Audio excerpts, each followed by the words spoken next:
Well, what is up? Skap Live After Dark. Welcome into the lounge, ladies and gentlemen, boys and girls of all ages, and happy Friday night. It is Friday, I think, right?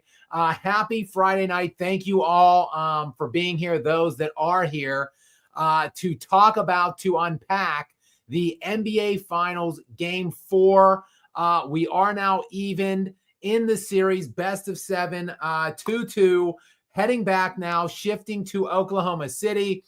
And was there ever any doubt? I don't think so. The sinking, drowning rats that are the Oklahoma City Thunder, this scrub, low-ass character team, just low-ass character players, a low-ass character head coach, these sinking, drowning rats.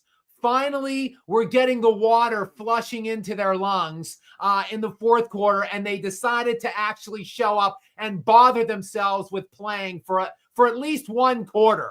And in that quarter, 31-17, they bombard the Pacers, who went in. Again, this smells just like that Denver Nuggets series. Just when you think there's hope for Indiana, just when the Nuggets were up by 8 in Game 5 at the end of 3, looking to take a decisive 3-2 series lead heading back into Denver with a chance to close them in 6. Just when you thought, just when the hope started to fill in for Denver, that's when they got eviscerated in the fourth quarter, hit with one just like this, and this game just so utterly reminiscent. The Indiana Pacers up 7 at the end of the third quarter, leading the whole damn game virtually. But these sinking rats, these dogs, these characterless scrubs in Oklahoma City, finally, they could finally be bothered to break a sweat in the fourth quarter, and it's 31-17. And I don't really want to hear a thing about Shai Gilgeous-Alexander and his minuscule 35 points. Again, I keep talking about it. I will continue to talk about it. The ask, how heavy is the lift? How big is the challenge that you're being asked to complete here? And in Shai Gilgeous-Alexander's, in his case, in this series, and in this case, basically for the rest of his career on this team, the lift is minuscule. So when you have other great players around the league, like, yes, Nikola Jokic, who are, carrying 1,000-pound weight strapped to their back, Shai Gilgeous-Alexander is walking around in his little cut-off mesh shirts holding 2.5-pound dumbbells. This guy has been asked to do nothing but score. Nothing. Just score. That's it. 0. Well, how many assists does he have tonight? To Shai Gilgeous-Alexander? 0. Not one single assist. There's 3 significantly better perimeter defenders than him that are doing the lion's share of the lifting on that end. Just score. So whoop-de shit. He finally has a good game here in the fourth quarter. 35 points for him as they, again, finally can be bothered to play for at least just one damn quarter in this series. An absolute disgraceful performance again, as far as I'm concerned, by them tonight. Absolutely pitiful. That they were trailing throughout virtually this entire game. They come into the game as 6.5-point favorites, was the set line. It opened at 6.5 after they lost last game, and it actually did vacillate a bit. It dropped to 5.5 at one point. It was at 6.5 again by the tip, and yet they were trailing throughout most of the game. They did not take their first lead in the second half until there was like 3 minutes remaining in the game. But again, I ask you, what more does Shai Gilgeous-Alexander need here? 35 points. Again, congrats. 0 assists. He has 27 points from his all-star, all-NBA running mate, Jalen Williams tonight. He gets 20 points off of the bench by Alex Caruso, that monumental signing in free agency. I don't think they beat Denver without him, and they likely don't win this game without him. In fact, I'm pretty certain that they don't. He was a plus 14. That was tied for the best on the team, tied with Chet Holmgren, who was plus 14. I mentioned Jalen Williams. Chet again tonight, 14 and 15. Big game from him. And again, ties Caruso as plus 14. Shai Gilgeous-Alexander, just a nice, tidy, even neutral tonight. A 0 on the plus-minus scale for him. On the other side, look, the Pacers, I mean, decent. They were all right. It looked like it might be enough throughout large stretches of this game to get the win. Tyrese Halliburton was pretty big in the fourth quarter. I think he had 8 or 9 points in the fourth quarter, but again, just mediocre otherwise. He's had one good game of the 4, 2 poor games, 1 mediocre game. He's been great by and large in all of the fourth quarters, but just mediocre. 18 points tonight, 7 assists, 2 rebounds. He came into the game tonight averaging 17 points, 7 assists, and 7 rebounds a game. Not like humongous performances by Halliburton either, but the Pacers have just been consistently excellent, I think, from 1 through 8, 1 through 9. Obi Toppin was very good tonight off the bench. They seem to always get at least one really high leverage bench performance do the Indiana Pacers. And tonight it was Obi Toppin's turn. Of course, last game it was Benedict Mathurin. And unfortunately for old Benedict, Mathurin giveth and he taketh away, because in the last game, game 3, it was pretty much his game that lifted the Pacers to that win and to taking the 2-1 series advantage. He had 27 points off of the bench last game. Tonight, only 8 points, but it really wasn't about the 8 points, really. It was about the free throws he missed down the stretch. This guy is an 89% free throw shooter. 89%. He was 4 for 4 going into the fourth quarter, and then he gagged away 3 late free throws, like late, like in the last 2.5 minutes late. At one point, he made 1 of 4, and that the one that he made it a 4-point game. I believe it was 108, 104 at the time. Had he made the 3, it would have been 108, 107 with about 20 seconds left. So Mathurin single-handedly almost gagging this game away from the free throw line down the stretch for the Indiana Pacers, who were game otherwise throughout most of the game. But look, it's hard to blame a bench player, especially a bench player who won you a game essentially in game 3. Ultimately, this is, again, unfortunately, as I keep trying to tell you guys, because look, I know you don't want to believe it. You think I'm some kind of a shell Thunder fan of some sort here. Like that I'm this Thunder, Oklahoma City Thunder, Shai Gilgeous-Alexander Glazer in disguise here. I'm with you. I'm one of you guys. I'm rooting against these rats on Oklahoma City. They don't deserve this championship. They're going to get it, like I said, in September, because they're too big to fail. There's no glory in this championship. There's a glory in the way that it was built. There's a glory in the front office, the ownership, and what they've done. There's no glory in this for the players or for the coach. This is a too big to fail championship by just a bunch of classless rats that don't deserve the title that they're going to get, don't deserve that trophy they're going to hoist, don't deserve the banner they're going to unfoil sometime in October in front of a collection of raucous fans. They don't deserve any of it. So I'm with you guys. I want Lester's banana to come on here as I eat a banana when the Pacers win this series. I'm rooting for it. I'm rooting for myself to be wrong about my September championship pick in Oklahoma City, because damn it, these guys are disgusting. And I don't want to hear, legitimately, I don't want to hear a single thing about Shai Gilgeous-Alexander when they win this series. I can't believe that they're going to go. This is probably going 7. It just as the Denver Nuggets series went, the Nuggets went up 1-0, they went up 2-1, and then they were tied 2-2. The Thunder went and won game 5 to go up 3-2. That's exactly the footing, the exact path that we're traversing down in this series. It will come back to Indiana more than likely, just like Denver did, where they will extend this in game 6, take it to a 7th game, and then these classless, bum Oklahoma City Thunder players will again muster the internal fortitude, to muster the desire to play in a full 48-minute game, and they'll likely absolutely eviscerate the Pacers in game 7. It's just going to be a carbon copy of the Denver Nuggets series. It really wasn't about the Nuggets in that series. It really ain't about the Pacers in this one. This is all about the classless losers on Oklahoma City who will get to say that they are not losers, unfortunately, after this series concludes, because they are going to hoist a totally undeserving championship because they are simply too big to fail. It's what I've been saying all year long. They are unbeatable. I'm saying they're unbeatable because you cannot best this team 4 times out of 7. You just can't.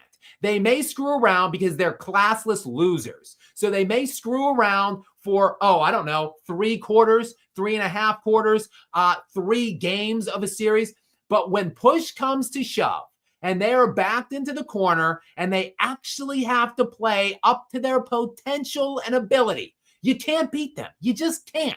So, yes, I guess by me saying they're unbeatable, I was thinking, silly me, that they would, sweep every team in the playoffs like they should, or beat every team in 5 in the playoffs like they should.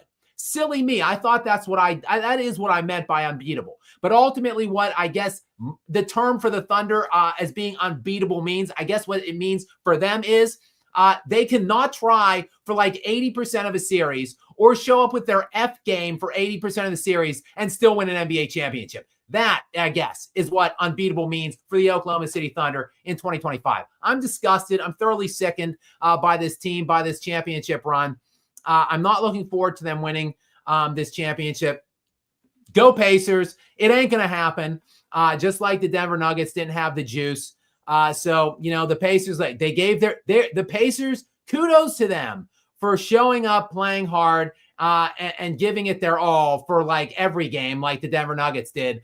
Because those teams, because there is such a talent discrepancy, those teams actually have to play hard just to stay in the same gym as this team while they coast on their F game and just cruise to undeserving championships. So, I don't know. I'm just sick by this guy's welcome. And we got about 450 people here on a Friday night. I'm worked up. I typically get worked up when these scrub Thunder lose. Now I'm even getting worked up when they win because, they scrape out a win that they don't really deserve. There was some free throw situations going on, which we can get into in the fourth quarter. Shai Gilgeous-Alexander shot a bunch of free throws in the fourth quarter. I guess no real surprise there. But just, I think the bigger issue, yes, Shai got some free throws down the stretch, but 17 points for the Indiana Pacers in the fourth quarter, 35 points in the first quarter, 25 points in the second quarter, 27 points in the third, 17 in the fourth. You could say whatever, they got tight, they were missing shots. The Oklahoma City Thunder just ratcheted up the defense in the fourth quarter. They just felt like playing because, might we, go down 3-1, just like going into the fourth quarter against the Denver Nuggets in Game 5.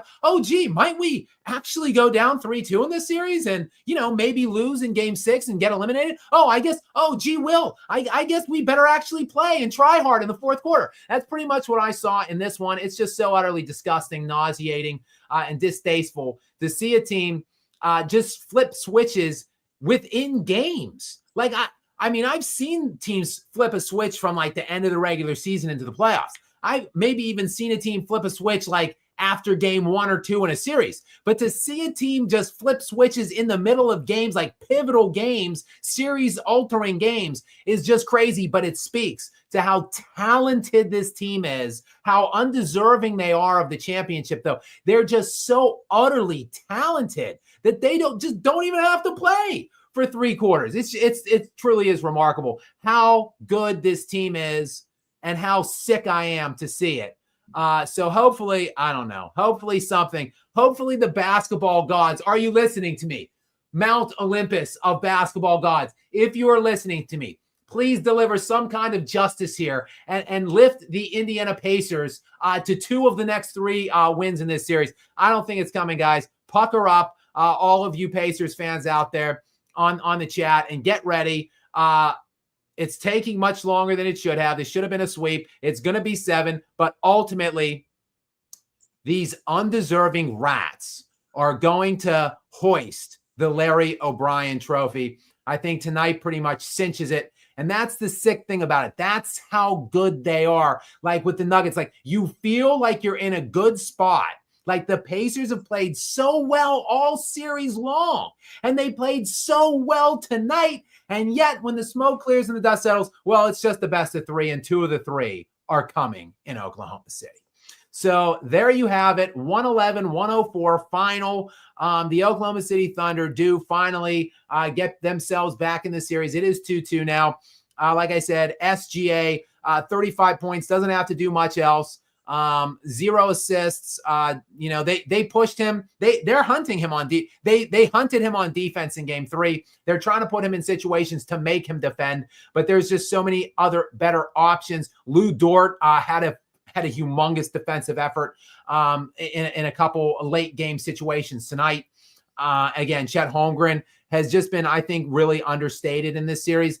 Again, plus 14 tonight, tied for the team lead with Alex Caruso, and those 20 big points off the bench for Alex Caruso, kind of neutralizing the Pacers' advantage tonight on the bench. The bench has been, we talked about it in the lounge after the last game in Skap Live After Dark. The bench, the Indiana bench, I think it was 49-18 was the bench advantage last game. And the bench for the Pacers, by and large, has been outplaying the Thunder bench to this point of the series.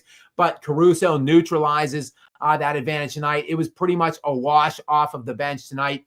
And really, no one distanced themselves for the Indiana Pacers. Pascal Siakam leads the way tonight with 20 points, but on only 6 of 15 from the field. So I had been talking the last couple games really about the Indiana Pacers and how well they were shooting from the field. Really in the second half, particularly their adjustments, and they were shooting around 50% after the halftime break the last couple games. And tonight, definitely they struggled from the field tonight, 42%, and they did not shoot the ball well at all in the fourth quarter. So ho-hum, there you have it. Just a methodical victory for the Oklahoma City Thunder. They are now poised, I think, to win the NBA championship. 2 games coming in games 5 and 7 in Oklahoma City. And it is now just the best of 3. So the first to win the next 2 will be taking this championship home. I think the series odds will shift drastically back to the Thunder now. They opened the series as plus 750. They dipped to plus 250 when they went down 2-1. I think that'll normalize back to around the plus 500 range. As I am often to do, I like to talk about gambling because I am ultimately at heart just a degenerate.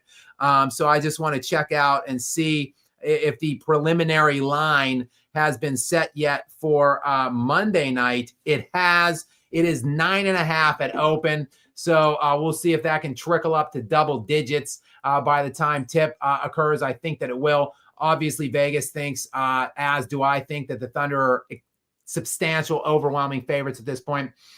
But that's where we're at right now. And guys, again, welcome into all of you. Over 400 people here in the lounge on a Friday night, late night. We're advancing towards that midnight hour here. We've got moderator Gary in as usual, and we have 13 super chats thingies queued up already for me to address. So I definitely do want to get into that. There was some additional basketball news today, which I'll just present, and then I'll turn it over just to get a word in from Gary here. The Denver Nuggets, who, yes, I talk about them often because I am a Nikola Jokic fan, and I am a Nuggets fan. They, this is a very, very sad story here. One of the shallowest teams in the league. They have no bench whatsoever. One of the main reasons why they continue to lose in the playoffs. Their de facto 6-man, their most important bench player, Russell Westbrook, who everybody joked and made it was like a punchline this summer when Nikola Jokic went to ownership and asked for Russell Westbrook, and nobody wanted this guy. Nobody wanted him. The Nuggets got him for $3 million this year and a player option for $3 million next year. That is how little everybody around the league thought of Russell Westbrook going into this season. His career was essentially over to most people. Many around the league thought he should just retire. Nikola Jokic not only petitions ownership for him, but then essentially takes him on as a reclamation project this season. turns the trajectory of the later stage now of his career around. And Russell Westbrook, to thank him for it, declines the player option today. He will go into free agency now, and the Nuggets will have no ability to re-sign him because they are so backed up now against. They're essentially staring the second apron down now. So Russell Westbrook, F you. You are a bum now to me too. I love Russell Westbrook. I've been defending him his whole career.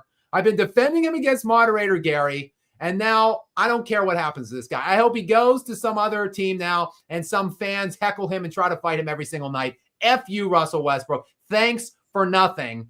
So that's more news if you want to discuss that today. So the Nuggets somehow just find a way to keep getting worse. Meanwhile, that loser owner of theirs or whatever, Josh Kroenke, I don't know if he's actually the owner or if mommy and daddy still technically own the team. I'm sure they do because Josh Kroenke hasn't held an actual job in his entire life. He's like 44 years old. He looks like a damn musketeer. He's got, I don't know, his hair is all flipped back. He's got this weird beard going on. He's flushing Nikola Jokic's career down a toilet. And he's talking about, well, I see a lot of our improvements this summer actually being internal. Oh, do you, Josh? I don't see that being the case at all. I think there's significant moves that need to be made in the offseason this summer. And the only thing they're going to do to this point of it is still not have a GM hired. And the Kevin Durant trade, not that I want Kevin Durant, but the Kevin Durant trade is about to be finalized. According to sources from that Shams guy from ESPN, is going to be finalized within the next possibly 2 or 3 days. The Nuggets don't even have a general manager to get into it, to get into that Kevin Durant sweepstakes. And now they're losing they're pretty much their only bench player on one of the worst benches in the league in Russell Westbrook. So there's that going on too. I'm all worked up tonight. But guys, let's let Gary get a word in edgewise. And then we will attack. We are now up to 15 super chats here in 21 minutes. Many thanks to you guys for your continued support and generosity and kindness in supporting me and the lounge. And again, welcome into the 400 plus of you that are on hand. And moderator Gary, let me get a sip of my water here and welcome you in. What say you, Gary? I'm sure you want to gaslight. You want to turn the gaslight around now. Gaslight. Gary, who was getting gaslit in the last live, is now going to gaslight all of Indiana. Go ahead, Gary. Yeah, I'm gaslighting because I simply asked where everyone was at their game 2. So maybe I should ask, where are the Pacer fans at their game 4? I don't know, but either way, I mean, I don't want to say much because I've read the comments. A lot of the people in the chat are annoyed as hell when I voice my opinions. They just want to hear you, Skap. And my opinions would probably stir something up because I kind of disagree with you on something, and I don't feel like getting muted. And I think the chat would be pissed off if I voiced my opinion. So I'm just let's just get on the super chats, and I'll keep my opinions to myself. All right, sir. Maybe we can hear something later on, depending on how we get backed up here, or when we get caught up on these super chats. You've piqued my curiosity, but let's go ahead and fire away with Bob M. Again, not to be confused with Bob Myers. I wish this was Bob Myers, so I can petition him to go to Denver and try to build some semblance of a supporting cast around Nikola Jokic. But this, alas, is just Bob M. Though I am always happy to have you, of course. And thank you for your generous donation here to us. Gary, what does Bob M. have for us tonight? Skap, my takes are better than Bob Myers. Last show, Jim proved it. You are wrong. Hallie is not a superstar. 3 games under 20 points, enough said. Borderline all-star is his ceiling. I mean, look, he's played. I said it in my lead-in, Bob M. He has played, I'd say, mediocre in one game. He was okay. He was okay tonight. Mediocre, I thought. He was subpar in games 1 and 2, notwithstanding the heroics in the fourth quarter, obviously. Though for the totality of the game, he was subpar to poor in games 1 and 2. And I thought he was excellent last game, 22, 11, and 9, I think. He almost had a 22-point triple-double on efficient shooting, made winning plays down the stretch in the fourth quarter. The guy makes the right plays in the fourth quarter. Look, Halliburton is just doing what he's being asked to do ultimately. Like, he has a really good team around him. Apparently, nowhere near as good as Oklahoma City. Don't get me wrong there. But he does have a team that I think we overvalued, we underlooked, and we didn't quite appreciate or know what they were coming into the playoffs. I think they've shown that they are one of the best constructed teams in the NBA, and he's just kind of the head of it. He's not really asked or required to score. He's not, supposed to score, I don't think. But with that said, well, you got to score tonight. Like he showed up in the fourth quarter. I think he made big baskets down the stretch, but they just needed more. And when you are not expected, required, or pushed to do that throughout most of the game, you should be fresh, ready, willing, and able to close these games like he has been doing in the fourth quarters. So, I still think, look, back-to-back All-NBA third-team selections. I think he's now, after this postseason run, I think he is above that. I'm not saying he's a top 5 player. I'm saying he's a fringe top 10 guy at the start of next season. So going into next year, I think he's right there at like 9 through 11-ish in current league-wide players right now, Bob M. That's my take. Damn it, and I'm sticking to it. Next thing we've got, look, I feel like I'm just willing some of these comments. I mentioned Bob Myers. He mentions Bob Myers. I say, and damn it. Jolly Josham slides in with the damn it right off the bat. Jolly Josham's welcome into you. Many thanks for returning to the lounge here. Thank you for sponsoring us. Gary, what does Jolly have for us tonight? Damn it, let the players play. Refs ruined that ending for me. Yeah, there were some. I thought, look, there was one play in particular I didn't really like the foul call. It was the one on, I think, Nemhard maybe on SGA with like 2 minutes-ish to go. There was one that was late. There was like 0.3 of a second left. It was late in the game. It was under a minute. And initially when I was watching it, I was groaning myself. I didn't like it. But then look, when I see the replay, like he got his hand. Like, I don't know. Like he had his arm. It wasn't even his hand. It was because the hand at times is viewed as an extension of the ball and a play on. He had his arm. Like he got him like above the wrist. Like it clearly altered the trajectory of the shot. Like it was a foul. Like he got fouled. So I think, unfortunately, you don't like to see the foul baiting. You like to see the foul come in the context of him trying to make a basketball move or make a basketball play. And a lot of them, he is simply just trying to get to the free throw line, and that's it. But I think I didn't necessarily see any bad calls down the stretch. Shea shot a lot of free throws down the stretch. And for the game, they shot 38 of them, which is quite a lot. But the Pacers shot 33. So not a glaring discrepancy. But if you want to see where the game was won and lost, I talked about Benedict Mathurin, who missed, just gagged on 3 like excruciating, like crucial free throws in the last like 2 minutes. And he, again, nearly a 90% shooter. The Pacers shot 33. They were 25 of 33. Not terrible. 76% as a team. But look, you miss 8 free throws. The 34 of 38, though, were the Oklahoma City Thunder. 34 of 38. So they shot 90% as a team from the free throw line to the 76% by the Pacers. It's the little things sometimes ultimately that add up in the end when the margins are this narrow. But I hear you, Jolly Joshams. I think the bigger thing, though, to me, the most prominent element of that fourth quarter and the way that the game turned and the way, look, Pacers up 7 at the end of 3. So the way the series turned, because I think if the Pacers won that, they would have won the series. Just like I think if the Nuggets found a way to win Game 5, they would have won the series. But what turned was the Thunder turned their switch on in the fourth quarter tonight, just like they turned their switch on in the fourth quarter in Game 5 against the Nuggets. And it was a 31-17 margin in the fourth. So just like a broken record, just keep seeing and hearing the same damn things with this team. Giuseppe, Skap, you skipped one. Go up to the top. You skip Dylan at the very top. I'm not seeing it. It's not on my my stars. Okay, well, shout out to Dylan. He says, let me go all the way up to the top of the very top of all of these. Yeah, these I can here. read it.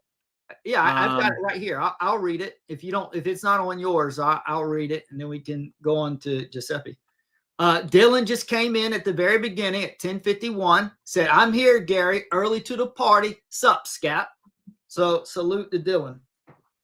I'm still searching. I want to find Dylan here. Is it Dylan or is it his body fit? A model body fit. His model body fit. I don't know if I can get to the very top now. Wait, hang on now. Well, it's okay. I just read it. He just said, "What's up" to you and to me. Well, I've already, damn it, I already have. There's just too many. Oh, wait, I found it. I think I finally found it. All right. Model body fit. All right. Yes. Go. Thank you, Gary. I know you already read it. Dylan, what's up to you? Welcome in. I'm glad to see you're still rocking that model body fit handle with that oiled up avatar there of yourself in that little Speedo.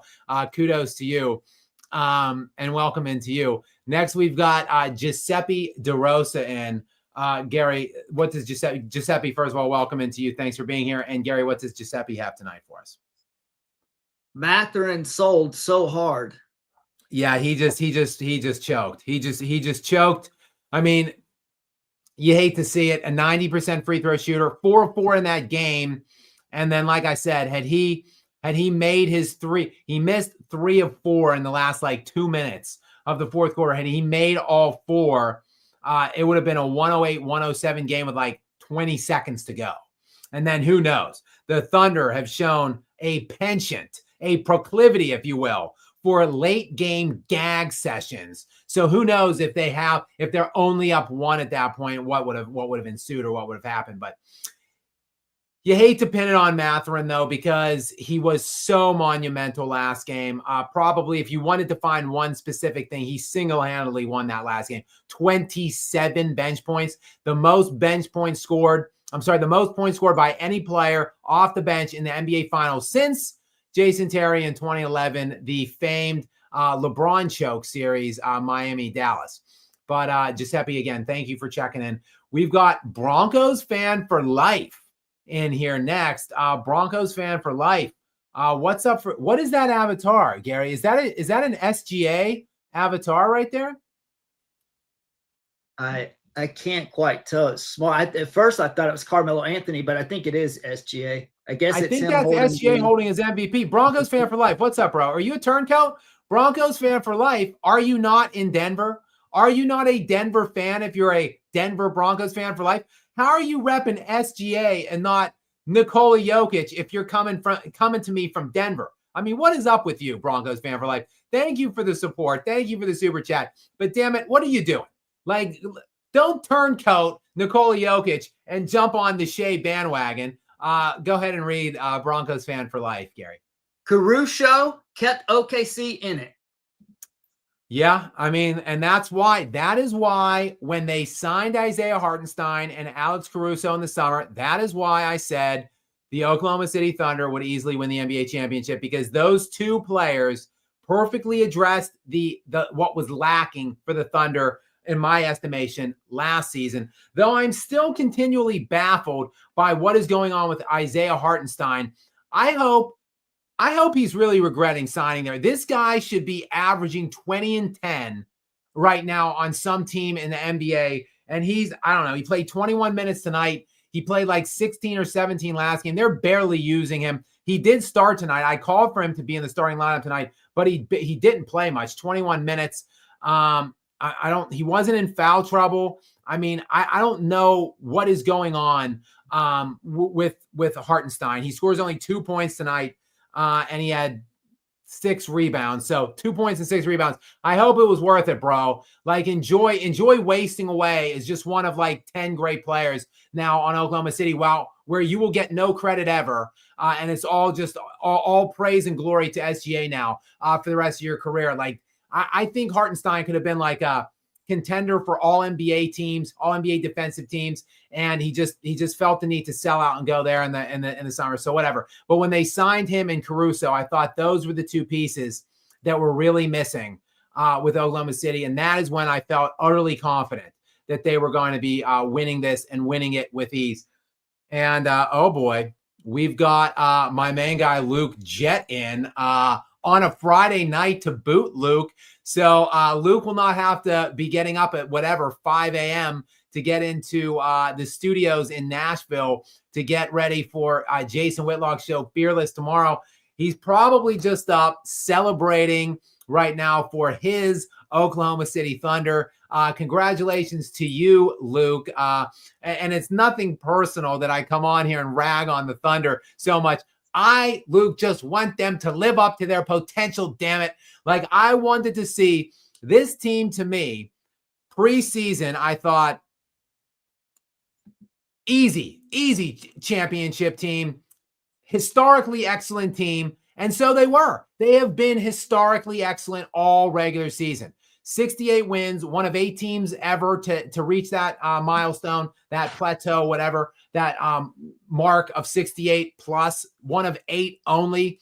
I talk about it all the time, 12.7 point per game net differential, ludicrous. It's lunacy for a team in the NBA to play an 82 game season and have basically a 13 point per game margin. They are the best SRS team ever, and they just keep fumbling and fluttering around in these series. It's disgusting to me, Luke. So it's nothing personal against you or Oklahoma City. Damn it, I want this team to play hard and play up to their potential and play like the Jackals that I saw in games, 2 and 7 against my Denver Nuggets. So I get annoyed when I don't see that requisite effort every game or against other teams. But Gary, go ahead and read my main man Luke's super chat here. We up, Skap. Thanks for the lives. GOAT commentary. The passion you got is leaking through the screen. Thank you, Luke. I appreciate you. I appreciate you being here and watching me and not giving me a hard time, even though I'm cracking back on your Thunder. And I appreciate your kind generosity in sponsoring us here in the stream. And you are, in my estimation, now just 2 games away from celebrating your Thunder. Finally, Luke he's a younger guy. He's in his early 20s. So this will be, I know that the Supersonics won, whatever, in the 70s or something. But the Thunder, it will be the first championship in Luke's lifetime. So I'm sure he will be savoring that when they ultimately do get those final 2 wins. Next in and first in with his first, I should say, super chat of the night, Xavier DeGod. Xavier, welcome in. What is up? Happy Friday the 13th, Skap and Gary. That's right. I forgot that it was Friday the 13th tonight. And it was a venerable house of horrors in the fourth quarter for the Indiana Pacers tonight, who went into the fourth quarter feeling probably pretty good about themselves as they were leading the entire second half until there was, about 3 or 4 minutes remaining. They were up 7. I think it was 87-80 at the end of the fourth quarter. And again, in this game, I'm telling you, deja vu. I've been proclaiming that the Thunder were going to win this series. But again, in game 5, when the Nuggets were up 8 at the end of 3, I'm like, oh my God, I really do think that the Nuggets are going to win this series now, actually. And at the end of the game, the third quarter tonight, 87-80, I'm sitting there and I said it out loud. I was like, the Pacers I think the Pacers are going to win this series. And then the light switch turns on. The Oklahoma City Thunder, the real Thunder team, decides to come out and play in the fourth quarter. And just like that game 5 against the Nuggets in the fourth, they absolutely shredded and dismantled the Indiana Pacers. Actually, I do want to just check out. I want to check out and see what the fourth quarter hit was in that game 5. I keep mentioning it. I want to see exactly what it was. So bear with me. That game 5 in that semifinal series where I thought really the Nuggets. You know what? Look at this eerie. The final score tonight, 111-104. The final score in that game 5 on May 13th, 112-105. Literally 1 point off for both finals. And then in the fourth quarter, let me get it up. It was a 34-19 fourth flurry for the Thunder in that one. It was a 31-17 flurry in tonight's fourth. So I'm telling you, this is going textbook. I've been saying it ever since game. This is going exactly like that Denver Nuggets series. It's eerie now that it was bugging me because I thought I wanted to check that because I could swear it was very similar final score, very similar fourth quarter score. And so it was very, very, very close. Next in is the Enforcer. Welcome in to you, Enforcer. Many thanks for your continued support and generosity to us here. What does the Enforcer have for us tonight? And I see actually the Enforcer is going to slide back in some subsequent comments along with my Serbian contingent. My Serbian contingent is coming up. What's up, my brothers from Serbia? But Gary, first, what's this first comment from the Enforcer say?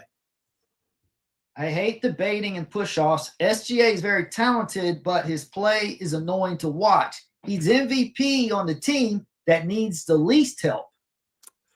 Yeah, there was, I mentioned I didn't really see necessarily any bad calls. There were some bait calls there. And then quite frankly, there was what looked suspiciously like an offensive push-off foul on SGA late, where it looked like he really extended his arm to create the separation, and then he gathered and made a baseline shot, which was a big point in the waning moments of the fourth quarter. So there was that questionable no call on that end. But yeah, I'm not a big fan of it either, Enforcer. And again, I'm just not going to be celebrating SGA. It just doesn't, like, whatever I see at this point, like, I'm not going to be celebrating this championship in terms of him.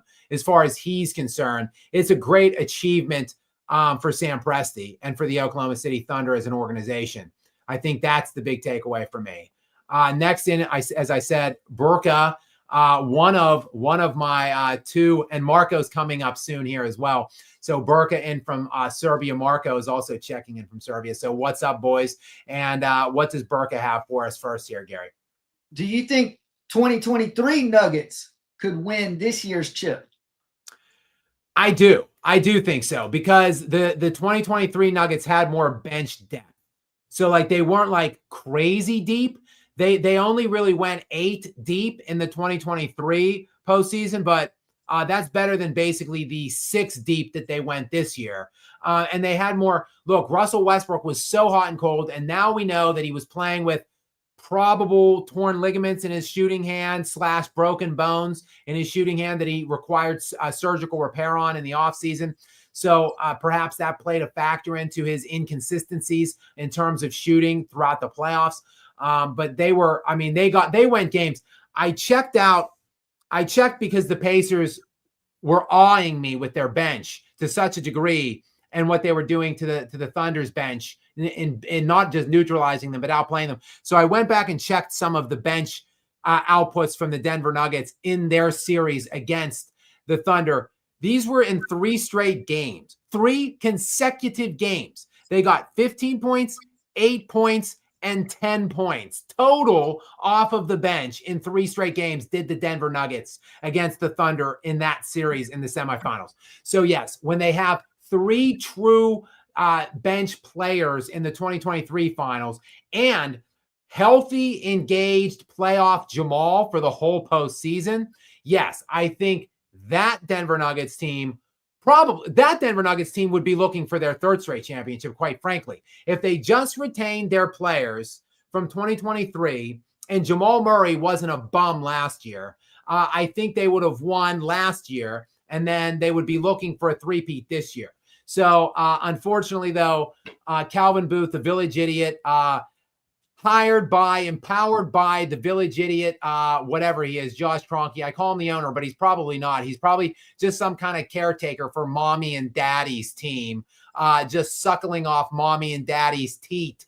The two, Stan Kroenke, the powerful sports conglomerate head Stan Kroenke, and Ann Walton of the Walmart heiress Walton fame. So that's obviously Josh Kroenke's claim to fame. He's done nothing else, obviously, in his entire life other than destroy one of the 10 greatest players in NBA history's career in Nikola Jokic. Next in, we've got Jolly Joshams in again. Welcome back in, Jolly Joshams. Many thanks to you for being here again, and your generosity continued. Gary, please read this next one from Jolly for us. Even though they lost, this game changed my opinion of the Pacers. They can definitely beat this OKC team given the opportunity. Well, they can, Jolly, and they'll have the same deal, the same opportunity that the Denver Nuggets had. Win next game. You've got to win next game. The Pacers have to be up 3-2, just as the Nuggets had to be up 3-2, going home into game 6 to close it at home. Because the Pacers, just like the Nuggets, were the Nuggets were never going to go into game 7 in Oklahoma City and win, and neither will the Pacers. So they have a chance still. They're not dead, just like the Nuggets aren't. They got to go win next game, though. If they lose next game, then the series is officially over, in my estimation. The Enforcer is back in again. What's up, bro? Thank you again for your continued support. Gary, what's this most recent comment from the Enforcer? It was refreshing to watch guys go down and get right back up without selling. LaFleur blames and his cronies would never. Yeah, just in general in this postseason, I feel like the defensive efforts in general have been better by and large. I think that just the consistency and the willingness to compete at that end or at that side of the ball has been better than I've seen in several years. I mean, maybe like a decade, honestly, when you look at what's going on, even teams that aren't, playing good defense during the regular season, the Denver Nuggets and the Indiana Pacers are selling out and doing they're giving everything they have on that side of the ball because you have to just to try to hang with this Oklahoma City Thunder team and all that they have, all that they can attack you with and their defense. So it's refreshing to see these teams trying and giving their all on that side. It's more than we see in the regular season or all-star games or whatever. Maybe the next step in repairing the product is to somehow take this effort that these teams are exuding in this postseason and, extrapolate it out for an entire regular season. Then we're going to be really on to something. Next in, we've got Daniel Perkins in. Daniel, welcome back into you yet again, another continual and a recurring sponsor of us here in the lounge. So many thanks to you. Gary, what does Daniel have for us? Nah, Skap, you hating. SGA was clutch along with Williams. Pacers blew it tonight. Yeah, I mean, sure. Yeah, SGA, yeah. He made shots down the stretch. That's all he has to do. Again, 35 points. He shot 24 attempts from the field, 10 free throws. So what are we talking about here? 24 shot attempts, 10 free throw attempts, added up. Again, I'm not good at math, but that would be 34 shot attempts for 35 points. It's just volume shooting, but fine. Yeah, he did what he's supposed to do. Like you don't have to defend. You don't have to get other players involved seemingly because he had 0 assists tonight. Just score. He was non-existent in the fourth quarter last game. He shot 3 times. He scored 3 points. Unacceptable. All you have to do is this. So I guess congratulations for doing what you're supposed to do. It's not like there's any extreme ask here of him though. He just has to play within himself, which is just shoot 25 to 30 times a game and score 33 points or whatever. That's all you have to do. Okay, congratulations when you do that. There's several other players in the NBA that would die to be in the situation that he's in right now. So I'm just calling it the way I see it, Daniel. Next in from Serbia, welcome in, Marco, my man. What is up, brother? Gary, what does Marco have for us from Serbia tonight? We got another banana question here. How many bananas should Nick Wright, Perks, Stephen A. Smith, and other clowns eat for awful takes? People wait for one Skap bad take, the same they wait for Joker's one bad game. I hear you, Marco. It's tough. It's tough sledding out here. People, like you said, one bad take, even though this isn't a bad take yet. I picked the Oakland begrudgingly. I don't, of course, Marco, as we know, I want to be wrong about this, specifically when they were playing our Nuggets with our boy Nikola. I wanted to be wrong and to see the Thunder be beaten. Now I just want the Pacers to win because, again, the utter classlessness that the Thunder players and coaching staff exudes for the majority of these series is just nauseating to me. So I want to be proven wrong, but I'm not. I'm just not going to be proven wrong. So there will be no bananas to be had, unfortunately for Lester, me, and the Indiana Pacers, because the Oklahoma City Thunder are going to make my whatever, August, September, whenever I said it, pick look just utterly smart as hell when I said that the Thunder would be winning the NBA championship and that it would be one of many that would follow. Unfortunately, again, for our Denver Nuggets, who, Marco, again, I just mentioned, somehow just keep getting worse. They still have no GM as all these trades are going down leading in to the draft, which is now like 10 days away. The NBA draft is 11 days away. It is June 14th. The draft is the 25th. The Nuggets don't even have a general manager. How pathetic, how inept is this organization? Josh Kroenke, where are you? Do something. At least hire a general manager. This is insane.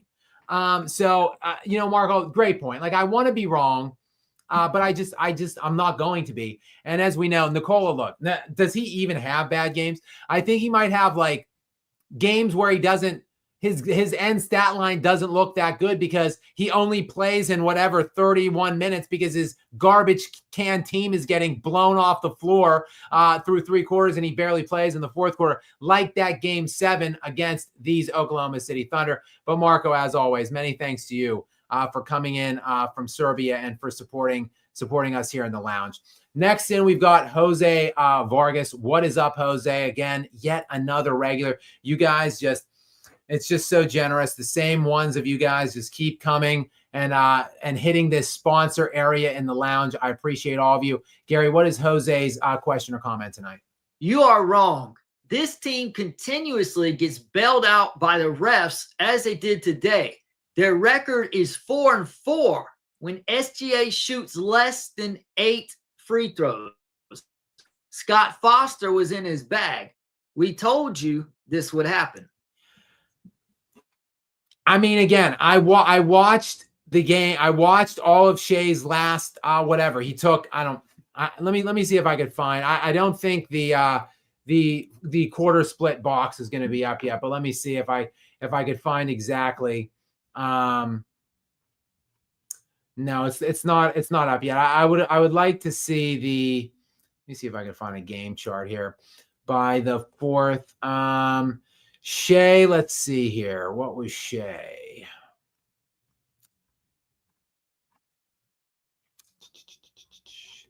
Just stay with me. I'm trying to see exactly how many free throws Shea shot in the 4th quarter here. It was a lot, and it was down the stretch. Let's see here. Shea was. I'm just seeing 3 of 6 from the field, but I'm really looking for the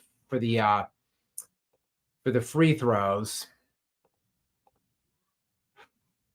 All right. Well, I'm not going to be able to find it for whatever reason. The box specific, the quarter breakdown score is not there yet. It doesn't load till later on for some reason in the night. He probably, by my count, shot around 6 or 8 free throws maybe in the 4th quarter. He was 10 of 10 for the game. I don't think, and none of the late calls were bad. I did not think. I thought maybe the one where, again, I think it might have been Nembhard had his arm sort of on Shea's shoulder, and Shea did the quick rip through and pulled in. And look, it was a clear cut. I'm not trying to even make this shot. Like, I just feel a little hand brush on my shoulder, and I'm just gonna like try to flop my way into some free throws. But nonetheless, his hand was on Shea's shoulder, and like whatever, like it by the letter of the law, that's a foul. And then there was another late one, which I thought in live speed, I was like, oh, come on, like that's not a foul. And then when I saw the replay of it in slow-mo, like Shea's arm was like just slapped right like below the wrist. It's a foul. Like I don't like it any more than you guys. I saw nothing tonight that would be indicative of like that Shea was getting bailed out on foul free throws. Like I'm just not seeing it. More so what I see is the Thunder just tried in the 4th quarter. Like, I don't know what to tell you. Like, this team is they're classless. They just go into game. There's just such a laissez-faire approach to full games, to large stretches of must-win games. I think tonight was predominantly, I think you could have classified this as a must-win game. If you go down 3-1, I still think the Thunder probably would have found the way to win it. But I think if you're down 3-1, there's no margin for error then at that point. There's only been one team ever in NBA Finals history that has overcome a 3-1 deficit. So I think what was as close as a must-win as you could get, just like that Game 5 in that Nuggets series was as close to a must-win as you can get, because when you allow the other team, the team without the home court, the significantly inferior team, to have an opportunity to close you at home, then I think you're treading on perilous footing. So I think that's why had the Nuggets won Game 5, then I think then the Nuggets could have closed them in 6. Just like I think if the Pacers went up 3-1, they then would have had the opportunity to close in Indiana in Game 6. I think they could have done it. So this was as close to a must-win game as possible, and the Thunder were just like, meh, whatever. Meh. Let's just kind of keep it close and whatever. Just kind of sleepwalk our way through 3 quarters, and then, oh, gee, golly, like it's 7. They're up 7. Oh man, we better actually try in these last 12 minutes. And that's pretty much the way I saw it. 31-17 down the stretch. So, Jose, even let's say hypothetically speaking, they were being given free throws, and that's why they scored 31 points or whatever. Okay, but the Pacers still only scored. The Pacers still only scored 17 points in that quarter. So. You still have an issue of them not getting it done in the fourth quarter when defensively the Oklahoma City Thunder turned it on. And I think that I can see. Let me just see exactly what the Pacers were in the fourth. They were 5 of 18 in the fourth quarter. So let's take the free throws out of it, Jose. The Oklahoma City Thunder in the fourth quarter shot 9 of 15. That's 60% from the field. Whereas conversely, the Indiana Pacers shot 5 of 18 in the fourth. That's 28% from the field. Again, to me, this is indicative of, oh, golly gee, we're 7 down and 12 minutes out from being down 3-1. Shit, we better just turn on the gas now and actually win this game. And they did. Next in, we've got Kova. Kova, I don't know. Gary, go ahead and read it. Skap, stop hating on Russ. Kova, I don't know if you're new here, if you just stopped by or whatever. This super chat is about from 40 minutes ago, so hopefully you're still here to hear the answer. I am a defender of Russ. I am out here for Russ, okay? I've been defending him his whole career. In fact, Gary and I have gotten into it. Moderator Gary I've gotten into it over Russ. And I have admitted that my take on this is inconsistent.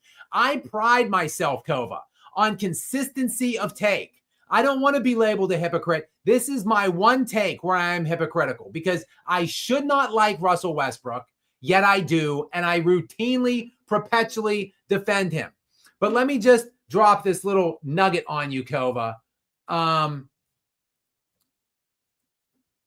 Let me just look for the career earnings of Russell Westbrook on the court.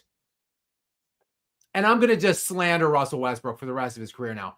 Russell, where's his entire career earnings? Come on. I'm having difficulties. I don't know why. The site typically bears it out for me. How much like a career earnings is for a player. I want to know how much money Russell Westbrook has made throughout his entire NBA career is what I'm looking for. Gary, perhaps you can try to assist me in my pursuit of locating this. What website are you looking on? Well, the website I typically look on did not have it. See, this is all past earnings. I want like a net earning. How much money has Russell Westbrook made? Okay, I got it. His career earnings in the NBA, $346 million. That's what we're talking about here, Kova. 346 milli. My man was he was a punchline. He was getting literally blackballed out of the NBA. Nobody wanted this guy. He looked like he was in scrub zone in this summer.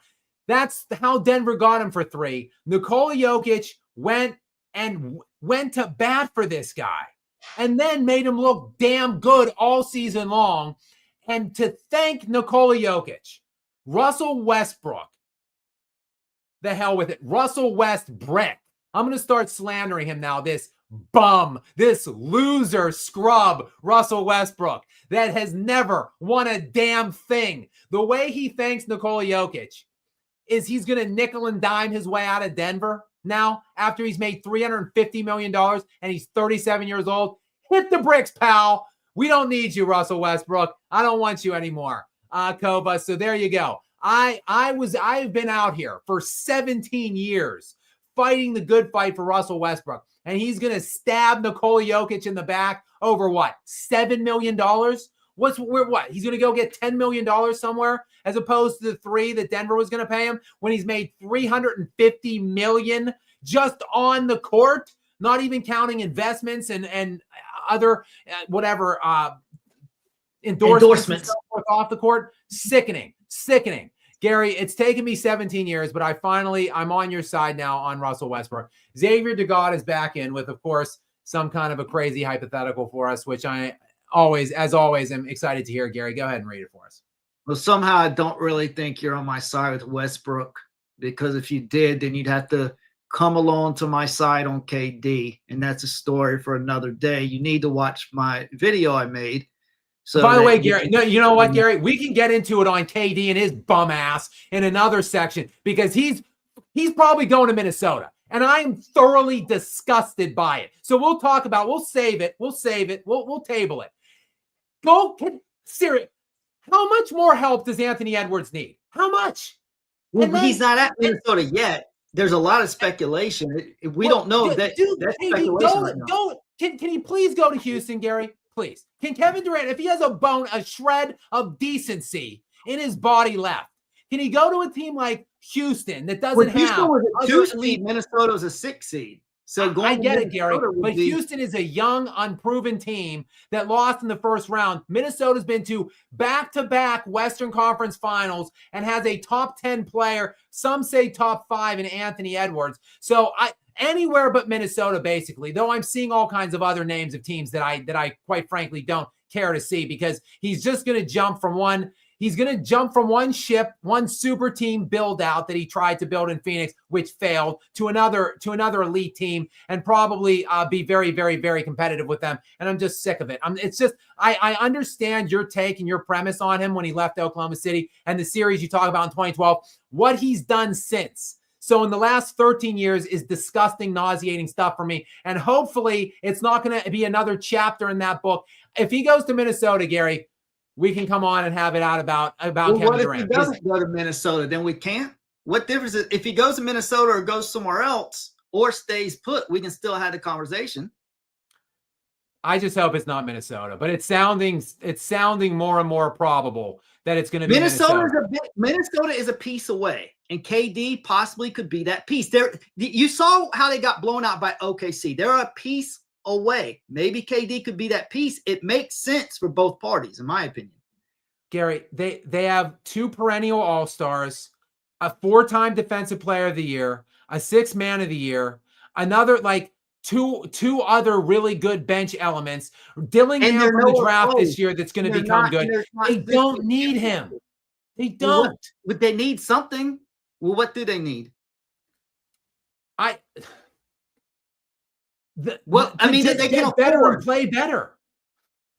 They're not going to beat OKC. You've said it yourself. You've talked about what a dynasty they've built. They're not going to touch OKC. If there's one team in the West that has the ability, the pieces, the cogs that should be able to compete and stand toe-to-toe with Oklahoma City, it's the Minnesota Timberwolves right now. So now you're going to go and get Kevin Durant too, and whatever. It's back-to-back Western Conference Finals. They should have won last year's Western Conference Finals for sure. They underachieved last year. They got better in the offseason. They lose again in 5. So let's go ahead and get KD then instead. Okay, I get it. Go ahead, Xavier DeGod, though. Let's get your hypothetical. All right.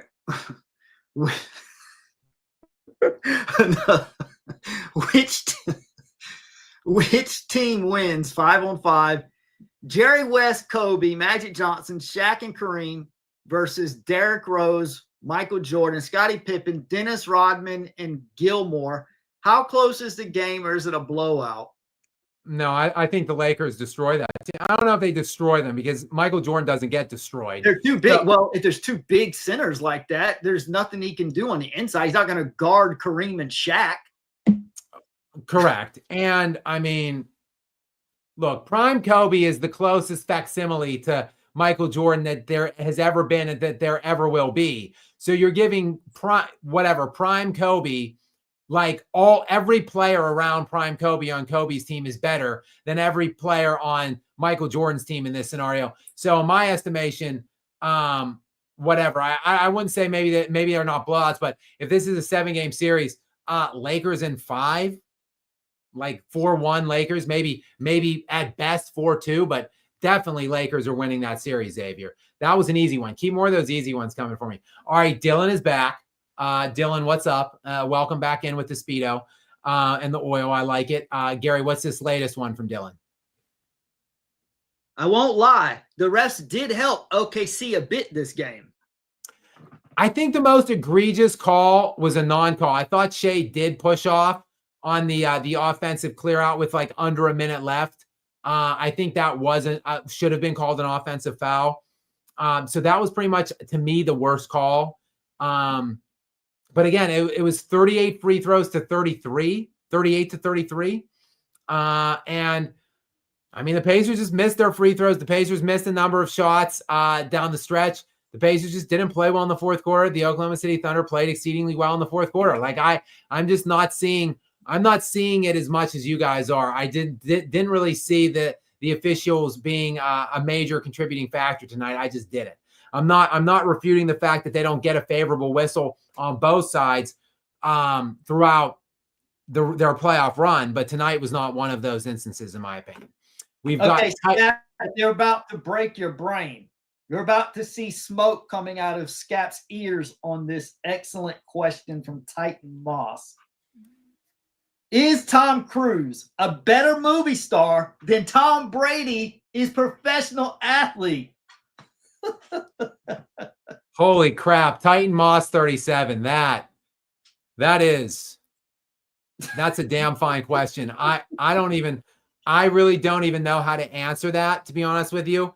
It's like a draw. It's like a tie. Like, I don't know, because look, they're both the greatest to me. Tom Brady is the greatest team sports athlete of all time, and Tom Cruise is the greatest movie star of all time. They're both the GOAT of GOATs. How am I supposed to differentiate the GOAT of GOATs? I can't. It's just so utterly difficult. I'm trying. I mean, do I have to maybe say Brady? Do I have to lean Brady? Maybe. I mean, think about this, guys, if you will. Tom Brady, all-time leader in yards, touchdown passes, wins, regular season playoffs, more wins than virtually any franchise in the postseason. He does have more Super Bowls than any franchise in the postseason. This would be like if you could construct a basketball resume. How many championships does the Boston Celtics have? Exactly. Is it 17? I think it's 17. Maybe it's 18. Maybe the last one was 18.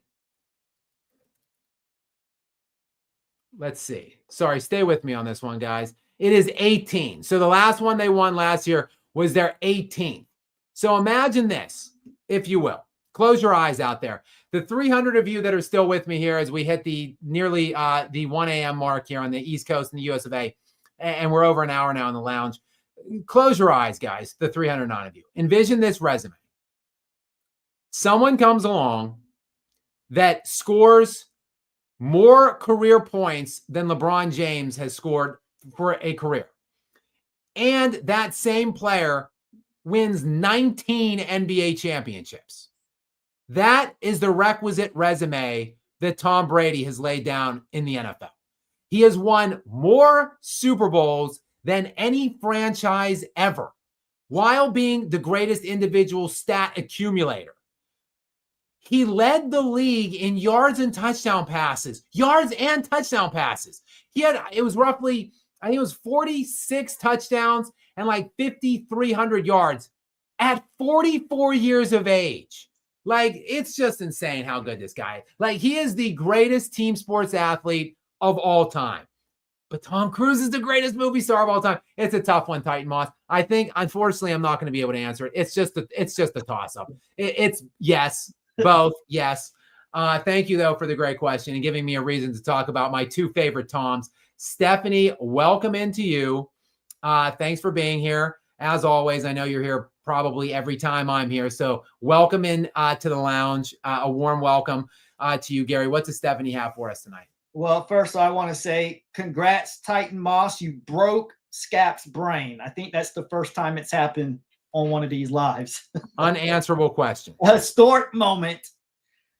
Stephanie says, I missed the game, Skap, thankfully. LOL. I don't know why, but I just don't like OKC. Finals, OKC and the Pacers. What about PG-13 not being there? LOL. Yeah, I don't know. Stephanie, I have the same thing going on with OKC. The more I watch them, the more I dislike them. It's kind of like the Timberwolves for me last year. Like, I went into the playoffs really liking the Timberwolves. And then I did not like the Timberwolves by the end. I went into the playoffs really liking the Thunder, and I'm now reached the end and I don't like them anymore. Maybe it just has to do with because they are maybe it's just jealousy from seeing how good their lineups are, how unbeatable their teams are for our Nuggets, or for my Nuggets. Stephanie, I know you're a Cavs fan. For my Nuggets, maybe it's just sheer desperation and jealousy in seeing like how far away the Nuggets are, like how just not even remotely close they are to being able to compete with these teams. And then just the fact, I think with Oklahoma City, I think Minnesota is classless at some times. I think they're classless when they win at times, and then they're sore losers when they lose, which is a terrible combination. If you want to be like a classless winner, at least try to be a gracious loser too. But for the Thunder, it's just the fact that they don't play hard. Like half the time. It's just annoying. I think that, like, I want to see this team. They're a great freaking team. Like, be great, play great, understand the responsibility that you have. The great team that they have constructed around them now, and that the ownership and management and front office has built, like, that's a responsibility now to play up to that potential, in my estimation. So I just find them very annoying. And PG-13, he probably should be there. We should get PG-13. You know what? We should have Paul George. You know how, like, when parents have a kid that's playing like for one college team and they play another kid on a different college team, and they show up and they've got like a split jersey on. They've got like half of one kid's jersey and half of the other kid's jersey stitched. We should have PG-13 show up, and he should have like a half Thunder jersey and a half Pacers jersey on, since he essentially was the centerpiece that helped build both of these teams out. I think that's a great idea, Stephanie. And he could just sit like dead center at midcourt, maybe. Or he could just switch back and forth. Like one half, he could sit behind the Pacers bench. The other half, he could sit behind the Thunder's bench. I like it. Great idea, Stephanie. And again, Stephanie, thank you for being here. And thank you, Marco, and welcome back to you, my Serbian brethren. What is up? Go ahead and read this one, Gary. Jay Smith and Dean Na are two gullible morons. Not sure who that is. I'm not sure either. We need some clarification on this, Marco. You don't have to send in another super chat. Just shoot it in the main live. I'll look out for it. Keep an eye over there on the live portal for us if you can, and just get that. I'm trying to get down. I'm still all the way up the top. Let me say something real quick, Jay, to the chat. Hey, you guys. Make sure you're respectful in here, because I've seen some things that are getting bordering. I don't want to have to block anyone. Just make sure you can disagree. Just keep it respectful. All right, Jay. So yeah, we'll get some clarification hopefully on that. I'm not sure. Let me get down here to these new comments. All right, I'm keeping an eye here. I don't see. So yes, we'll see if Marco clarifies that. I'm not sure if I'm missing that an inside joke there. Yeah, I'll follow up with you if he. Okay. All right, great. Thank you. And Marco, Gary will be watching. We've got Lester's banana back in. Here we go, Lester. What is up? Lester, who is staying true to his banana. He is not Lester's rotten banana. He still, I think, has some hope, has some fight left for his Pacers. Gary, what does Lester have for us tonight? Okay, I hesitate to read this. If the Pacers somehow, some way win the trophy, Skap will fly out Mod Gary, and you guys will feed each other bananas on stream. Lester, I am not agreeing to that. We are not feeding each other bananas. First of all, moderator Gary does not eat bananas. I can once in a while, just not on a regular. We're not feeding each other bananas. I will though, Lester. I will eat at least one banana the real way you eat a banana. So I will not break it up like I did last time. But I will maybe have a banana disguise on from Beverly Hills Cops while I'm eating the banana to shield myself from potential reprisals in the form of memes and gifts or whatnot. But Lester's banana, I think this is a pipe dream for you, unfortunately, my friend. I think the Thunder now, this game, I think pretty much cements it for the Oklahoma City Thunder. But we'll see. We'll keep an eye out. There's like an eternity now between these games. The next game is game on Monday. So we wait now 2 full days for the next game. Then the next game after that is not until Friday. So there is literally like one game in the next week. So like if this game goes 7, like it's an eternity to go. There will be, it's like, I think the game Gary, you told me game 7 is like the 22nd or 23rd. Yeah, I think it's like a couple days before the draft, which makes it's nuts how much they've spaced this out. Yeah. So, but yeah, we'll have to keep an eye on it, Lester. We'll find some banana prop worthy thing for me or Gary to do. Gary will be doing something with the cucumber, as we know. Next thing, we've got Dylan back. What is up, Dylan? As a former womanizer in Miami, I'm with Lester. Wow. So, Dylan, so what's good? You still live in Miami? Or you I guess you're not a womanizer anymore, but you're still in Miami, or you're not a womanizer anymore and you're not in Miami either. I'm in Florida, as is Mod Gary here. So that would be all of us in the great state of Florida potentially. So let us know. Shout out where you're at. Where are these oiled up natural speedo laden bodybuilding competitions going on that you're in all the time? Okay, I'm sorry. Okay, Xavier is back in. Sorry, I was looking at the live chat here for something. Sorry. Xavier, welcome back in. What do you got for us this time? Skap and Gary, are you guys Jason or Friday the 13th fans? Well, let me answer this real quick, Xavier, and I'll turn it over to Gary because I think it's become pretty obvious for those of you that are regulars in the lounge. I am a huge movie buff. I love movies. I will watch literally any movie. I love even rom-coms. I will literally watch any genre of film. The one and only one genre that I do not care for, that I go out of my way to avoid, is the horror genre. Not a big fan. I've seen the legendary ones. I've seen the initial couple, Friday the 13th, and the Jason Voorhees ones, but I'm not a huge fan of either franchise or the whatever, the Halloween one. Which one is that? That's the Jason ones, right? Friday the 13th is Jason Voorhees. Yeah.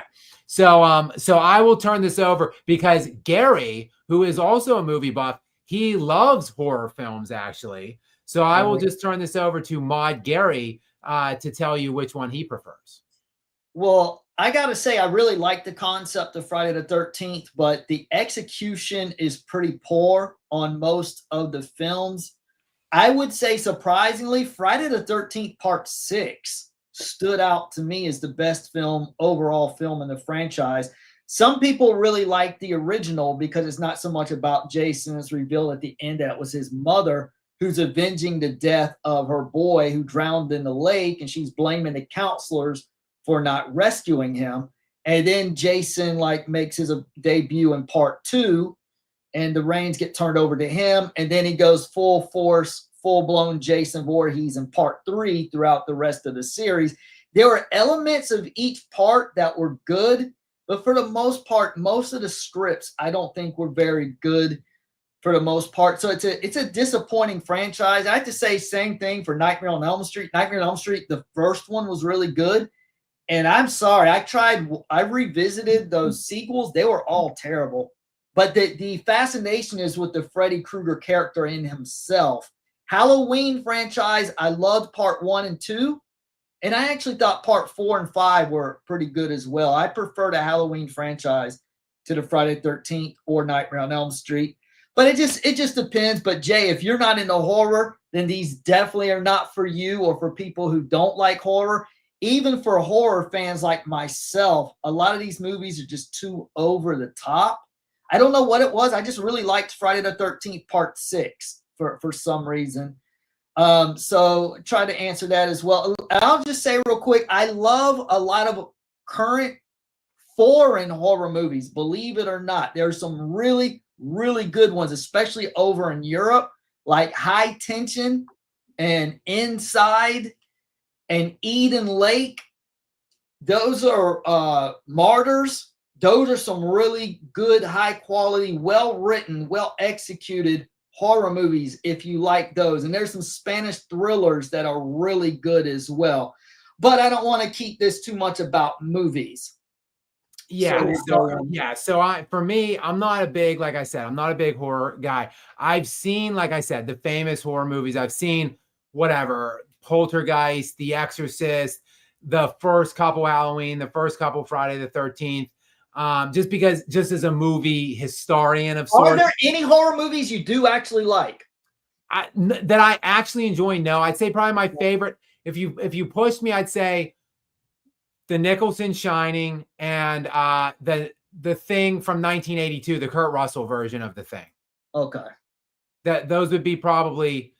Other than that, I like more of a campy horror. So like the Evil Dead series. I like those. So, but there's more of a campiness to that and like an absurdity to it that takes me out of the full-blown horror element. What about Jaws? What about that? See, I look at Jaws not as a horror film. That's more of just a suspense thriller to me. Right. Yes, I love Jaws. I love the original Jaws. Okay. Great question. Love talking movies, as always. Next in is This Isn't What You Expected. Welcome in. This isn't what you expected. I saw a little clip of I kind of read I read your post, your question, Gary. Go ahead and read that. It's cracking me up. How many points do you think Russ will average in China next year? That's where that no good, lousy bum Russell Westbrook would have been this damn year is in China if it wasn't for Nikola Jokic salvaging his career. And now he's going to do Nikola like this and go out there and nickel dime for like 4, 5, 6 extra million at most from some other team after he's made $350 freaking million already. Good riddance, Russ. I hope he does end up in China with the Shanghai Sharks or whatever, averaging a triple single there next year. Go for it, Russ. Good riddance. Thank you. This isn't what you expected. Great question. Next in, we've got Xbox Game Pass. Welcome in, Xbox Game Pass, and thank you very much for sliding into the sponsor area here of the lounge. What's up? Big fan from down under. Does OKC miss Josh Giddey? Welcome in from Australia. Wow. I like it. As I always say, we've got a global appeal here in the lounge. I love to see where all of you guys are coming from, the different areas, different corners all around the globe.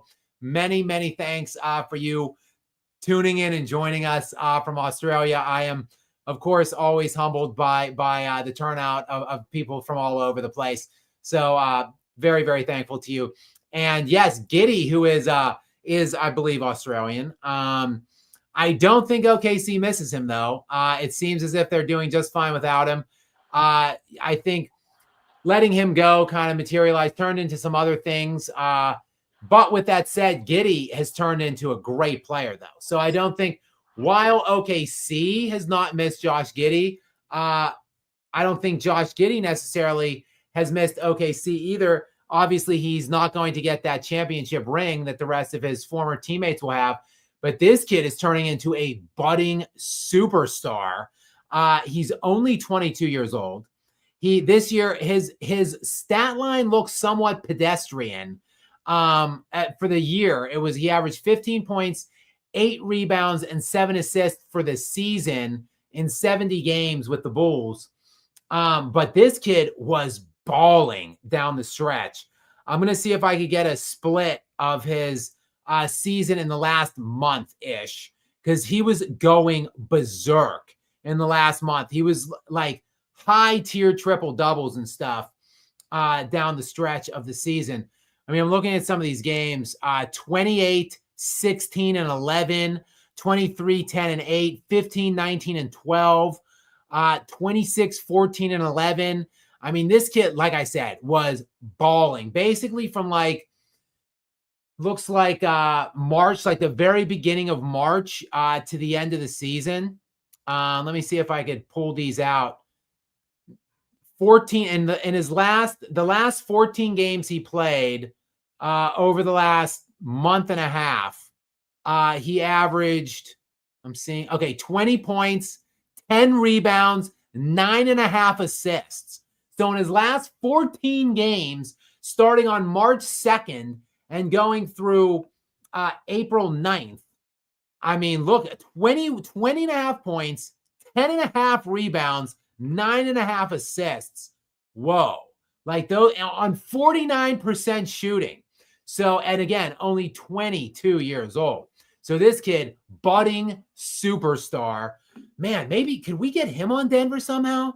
What is Josh Giddey's contract? Let's check out Josh Giddey's contract here real quick. Let's see what's going on here in the Giddey contract front. Let's see here. Looks like, is he a free agent this season? It looks like Josh Giddey. Okay, so the Nuggets have no shot, obviously. I'm interested to see where he goes, though, because I think he's going to sign a pretty colossal looking contract, because he was a stud down the stretch. But again, Xbox Game Pass, thank you for coming in. I do appreciate you. And shout out to you in Australia. We've got Xavier back in yet again. Gary, what's this one say? Skap and Gary, who wins this 5-on-5 game or series? West, Kobe, Magic, Shaq and Kareem versus Steph Curry, Jordan, LeBron, Russell, and Wilt. Now that one is close, Xavier. That one I would say is close. And I think I would probably hedge in the opposite way of this all-time Laker team this time. Though with LeBron, I'm sure they would find, with LeBron and Curry, I think they would probably find a way to screw it up. I'd take Lakers in 7 probably, but that's a close. I don't know. MJ and Wilt on one team. I don't know. It's 7. I think maybe MJ and Wilt would find a way to offset Curry and LeBron somehow. And then Russell, tremendous, the best defender of all time. I'd say probably MJ and Wilt in 7. What do you think, Gary? I honestly don't really know. Some of these give me a headache thinking about it, because there are so many jumbled players from different eras, and I haven't really seen a large enough body of work from Russell or Wilt or Jerry West to evaluate them. So I don't know. I definitely think it's close. Honestly, I don't really know. I don't know enough. I don't have enough information really. But I know I don't like LeBron on this team, as we know he's a big underachiever. So that would definitely hurt that team. Fair take. We've got Jose in next. Jose is very concerned about the inequity and the officiating going on with Oklahoma City. So Jose's in to clarify again. Jose, what is up? Thank you for your continued support and generosity here. And I love you too, Jose. What does this one say, Gary, from Jose? My frustration is not with the foul calls. It's with the non-foul calls that don't get called on OKC. I just want to see a fair whistle. In my opinion, it is so disheartening and devastating. Yeah, I mean, Jose, I won't push back on that. I mean, I think the Nuggets were up like 11 in game 7 early against the Thunder in Oklahoma City. Oklahoma City opened up. They were very tight. They looked afraid, quite frankly, scared, uncertain. And the Nuggets were all over them early on in that game in the first quarter. And they put Alex Caruso in and just started literally hanging all over Nikola Jokic, just like bear hugging him on every entry pass. And then them throwing Hartenstein and Chet Holmgren on the back of that if somehow Jokic was able to fight through and get a catch on Caruso, just literally fouling the shit out of him every single time down the floor. So it obviously changed the game completely. So yeah, I mean, I'm okay with that. I'll agree with that. The Oklahoma City gets away with things on the defensive end that many other teams don't. So I'll buy what you're selling on that one. Next in is Burka is back in again. What is up, Burka? Can we do a petition for Trump to buy the Nuggets? They'd be better run. I guarantee you that. They'd be competitors. Let's do it. Can Trump make Denver great again? Can Trump make Nikola Jokic's title chances look great again? I think the answer would be yes, because he would be spending hand over fist. And obviously the Nuggets already are spending hand over fist, actually, with the fact they're about to enter in the second apron. But yeah, maybe what we really need is pre-President Trump. We need the apprentice Trump is the version of Trump we need to take over on the Nuggets front and just say, you're fired. You're fired to everybody in the entire front end of that organization. You're fired to Jamal Murray. You're fired to Michael Porter Jr. You're fired to Dario Saric and all of these other just insane signings that they have, wasting space and just taking up money, burning money on that Denver Nuggets front. So maybe Burka, maybe that's a good that's a good suggestion. Maybe we can look into it, see if he's interested. Next in is Ruckett. Welcome in, Ruckett. Thanks for being here. Appreciate you. Gary, what's Ruckett have for us? Who's better, prime Westbrook or prime Derrick Rose? I don't know. It's tough. It's hard to say. Both are league MVPs. You can make a case neither one of them deserved the MVP that they had. Neither of them has won anything. D Rose got hurt before he really, I think, had a chance to win anything. I'm really down on Russell Westbrook right now in general with this news today on this opt-out. But I think I'm still going to go ahead and say my man, Prime Russ. I'm still going to say Russell Westbrook in his prime is still better than Derrick Rose. Russell Westbrook averaged a triple-double four times in an 82-game season. So for my money still, the answer is Westbrook, Russ over Rose, that, as far as I'm concerned. Next in is AO12345 is in. Welcome in to you, Homer Simpson, with the Homer Simpson emoji. What's up? Thanks for being here. And go. Actually, Gary, I'll read this one since it's to you. I am still waiting on Mod Gary to stir the pod. What say you, Gary? I don't know. I think we'd be here too long. Yeah. There you have it. Gary, he might be waiting till the Thunder officially win the series. No, I'm not. Nope, I'm not waiting for anything. Oh boy, wait, hold on. All right, Gary. I think this one's more interesting anyway. Another movie question. This one I can and will answer. Go ahead from Xavier to God, Gary. Scott, what about Alien or Predator movies? This is a tough one. This is Have you seen honestly, Predator? You saw the original Predator, right? oh, of course, I've seen them all. I've seen all the Predators and all the Aliens. You liked the original Predator, right? Yeah, it's one of the greatest sci-fi man movies ever made. Yes. But Gary, the original Alien and Aliens 2 were excellent films. Quite frankly, I like Aliens better. It's not Aliens 2, it's Alien and Aliens. Right. Aliens is the sequel. They both sets of franchises become terrible and laughable as they go on. In fact, Predator 2 was terrible with Right. Danny Glover. It was awful.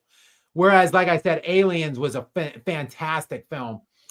I think my favorite one movie of the whole franchise, if I take both franchises and say, pick one movie, which one movie do you like best?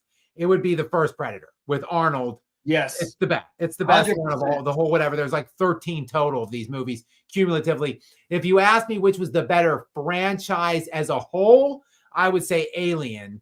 The Alien franchise is better, but the peak of Predator was better because it had the best movie. But Alien, yeah, I liked Aliens, and I actually, this is a controversial film because some people, you basically hate it or love it. I really like the film Prometheus, which many people disliked. It was like, came out like 2012-ish. It was like a prequel to Aliens. It had my main man Idris Elba in it, who I love. I love Idris Elba. So I liked a couple of those Alien films, whereas I really only liked one Predator film. But the one Predator film I liked, I loved. Gary gave me the thumbs up. I believe you agree with me. The first Predator film is the best film of all of the franchises. Yes. And also there's one other one that's actually pretty good. Predators. It came out in 2010 with Adrian Brody. That one was actually good as well. Not anywhere near the top one, but I'll give you that one. That one was pretty good. That's when there's like a collection of mercenaries that are like put on this rogue planet, and there's like aliens and predators on the planet, and they're like battling against each other kind of. And Adrian Brody's like the last man standing, sort of. That one is good. I don't know what it is. I didn't like any of the Alien movies. Just even the first two? Not really. I thought Alien was boring. I thought it was boring as hell. I didn't care for it. I mean, that's just my opinion. I'm in the minority. I'm not arguing. If you love Alien or Aliens, I'm not arguing with you. I'm just saying, for me, I didn't like any of the Alien movies, and I don't know what it is. I could not get interested in the alien itself. I don't know what it is about that character. I don't like Alien, the character, or the movies. I don't know what it is. I just don't care for. But the Predator was fascinating. And to kind of wrap up what we were saying earlier, you're saying you don't consider Jaws horror. Jaws is one of the subgenres of Jaws is horror. Same with Predator. It's not a straight horror movie. Like Exorcist is a horror movie. Friday the 13th is a horror movie. Predator is an action subgenre, sci-fi subgenre, and horror subgenre. Just like Jaws is kind of like a drama / suspense / horror subgenre. So let me tell you, some of the very best movies you'll ever see are when they combine genres. When you take a horror subgenre and combine it with another one, like, for example, Silence of the Lambs. Do you like that movie? Not really. I'm not a big serial killer fan. Honestly, but it's a great film. It's a great film. I didn't care for it as much as the general population, but it is one of the most beloved films. And I can understand why. I'm kind of with you. I wasn't crazy about it. Now, Jaws, on the other hand, I was. Jaws is one of my favorites. But Silence of the Lambs is one of those when you take a subgenre of horror and merge it with other genres. And those are really the best horror movies. Really, I love suspenseful thrillers. And when you can combine that with a nice horror element as well, I think you can. There's no other genre that you get the same adrenaline rush from as you do a well-executed horror movie. So the highs are high, but boy, oh boy, the lows are low. And that's the problem with horror, is that most of the movies are garbage. But when you do one the right way, there's nothing like it. There's no other genre that can match that. Fair. Samson the Current's in next with an interesting theory. Don't tease me, Samson. Okay, don't get me excited this late in the night. Go ahead, Samson. Thank you for being here, Gary. Go ahead and read this. Hopefully, from Samson's fingertips to the basketball god's ears, suggestion here. Before I even read this, Samson, the answer is no. 1,000,000% no. He's asking, is Russ maybe getting out because Jokic is getting out too? Yeah, there's no way. I wish. He still has 2 full years on his contract. And actually he has 3, but the third year is a player option. So he can at least opt out, but two full locked in years. He's eligible for an extension this year. I think he's actually going to extend. I hope he doesn't. I hope he's not going to demand a trade or request a trade, but I hope he at least doesn't sign the extension, but we'll see. I bet he does. Unfortunately, Samson, I wish. Okay. Don't tease me, Samson. Lester is back in. Go ahead with this latest one from Lester. Another interesting question here from Lester. Go ahead, Gary. If Pacers win a trophy, you and Gary will cosplay bananas in pajamas. No. So what would that? I'll do that, Lester. You want me in banana pajamas? Is that what you want? I'll wear banana pajamas on the on the live stream if the Pacers win this championship. You can book that. I'll if I could find them readily, like in overnight situation on Amazon. That is, I'll do them if I could find it for a reasonable amount of money and in a speedy delivery timetable. I'll do it. Next in is Xavier DeGod is back in yet again. Go ahead, Gary, with Xavier's latest. Who are players you think should have their jersey numbers retired or be in the Hall of Fame? Also, any rule changes you would like to see in the future? So I don't know really how to answer the players with their jersey numbers retired. I'd have to honestly, that would require me going and looking. I honestly don't really know. I don't really have a great understanding of which players are or are not in. The Basketball Hall of Fame to me isn't like the Pro Football Hall of Fame. Like I pretty much know if a guy in the NFL is in the Hall of Fame.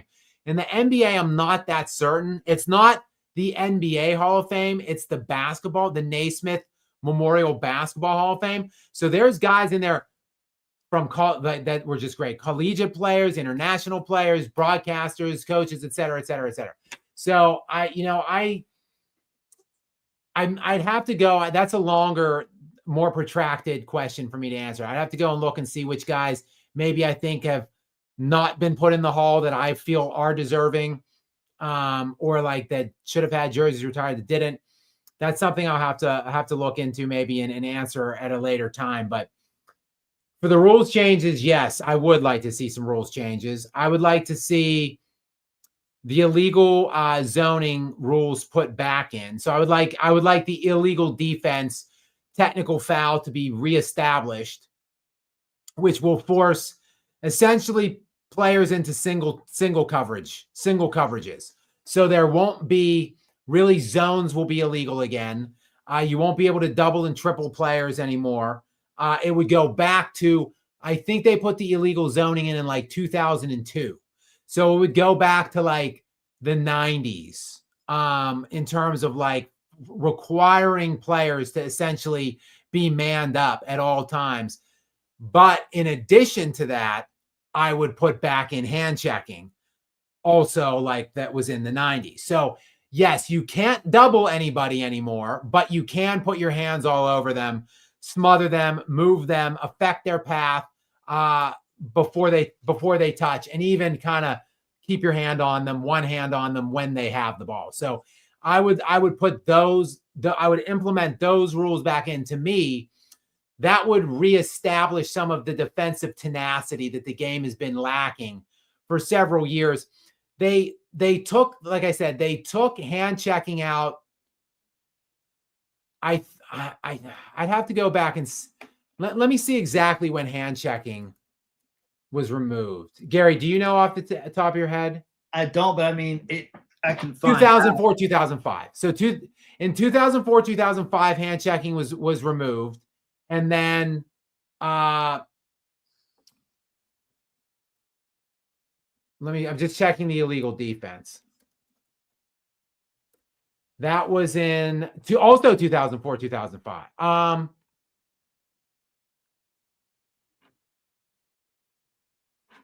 2001. Okay, so that was 2001, and the hand checking was 2004, 2005. So I would go back and I would put in, so essentially what we saw in the mid 90s to like the mid 2000s, which was like 97 points per game, 95 points per game. Like, it's just so much more of a grueling physical game. The NBA didn't want that. They wanted this up and down, wide open, free ranging, 43-point shots a game, BS, where teams are scoring 120 points in their sleep in the regular season. I'd like to go back and have more of a competitive physical product. And I think those two changes would help get us there. It won't happen overnight because look, when they took those rules out in 01 and 04, the guys that were in the league at the time still were used to playing defense. The Kobe's, the Duncans, the Garnetts, like the great players and all the players in the league were still used to playing defense. So even though the league was trying to manipulate the rules to make it more offensive, still scoring remained in the 90s for like 10 years after that. But then when we hit like the 2012-ish range, all of those great players aged out. This new inbound crew of players and greats that would inherit the league came in to these soft rules and decided they weren't playing any defense. And now we're in a league where no one really defends anymore. So if you re-implemented these rules, same deal. These guys still aren't used to defending, don't want to defend. So it will take about a 10-year cycle. But eventually, after 10 years of having these rules re-implemented, we'll have more physicality and defense back into the league on a regular basis. So great question, Xavier. That is what I would change if it were my league to change. Model Body Fit, Dylan, welcome back in. Just answering my previous question. Gary, go ahead. Still in Miami. Next show in Atlanta, 2nd and 3rd so far this year. Also, who's going to finally give Stephen A. Smith a wake-up call? He's way too disrespectful. Well, nice to hear, Dylan. So we're all Florida boys right here. Dylan, myself, and Maud Gary. And then obviously Dylan is a pro. He's a pro natural bodybuilder. So he's got his next show coming up in Atlanta. Good luck to you, Dylan. Probably in cut mode now, I would imagine. So good luck to you in those carb restrictive moments and the water suppression to dehydrate those muscles up and get the oil flowing, get all tanned up, and best of luck in the Speedo in Atlanta, my friend. I hope you do well, and keep us posted. Let us know how the shows go. Next thing, we've got Burka is back in from Serbia. What's up with Burka this time, Gary? What's this question or question or comment? Is Boban a better actor than an NBA player? Probably. I think probably Boban, who most famously recently appeared in one of the John Wick films. Gary, have you seen all the John Wick movies by any chance? I loved part 1. I thought it was so good, so well executed, like a perfect action film it had a simple story. I don't care what anyone said. I love the story. You go and you do what you did, what those guys did in the first act.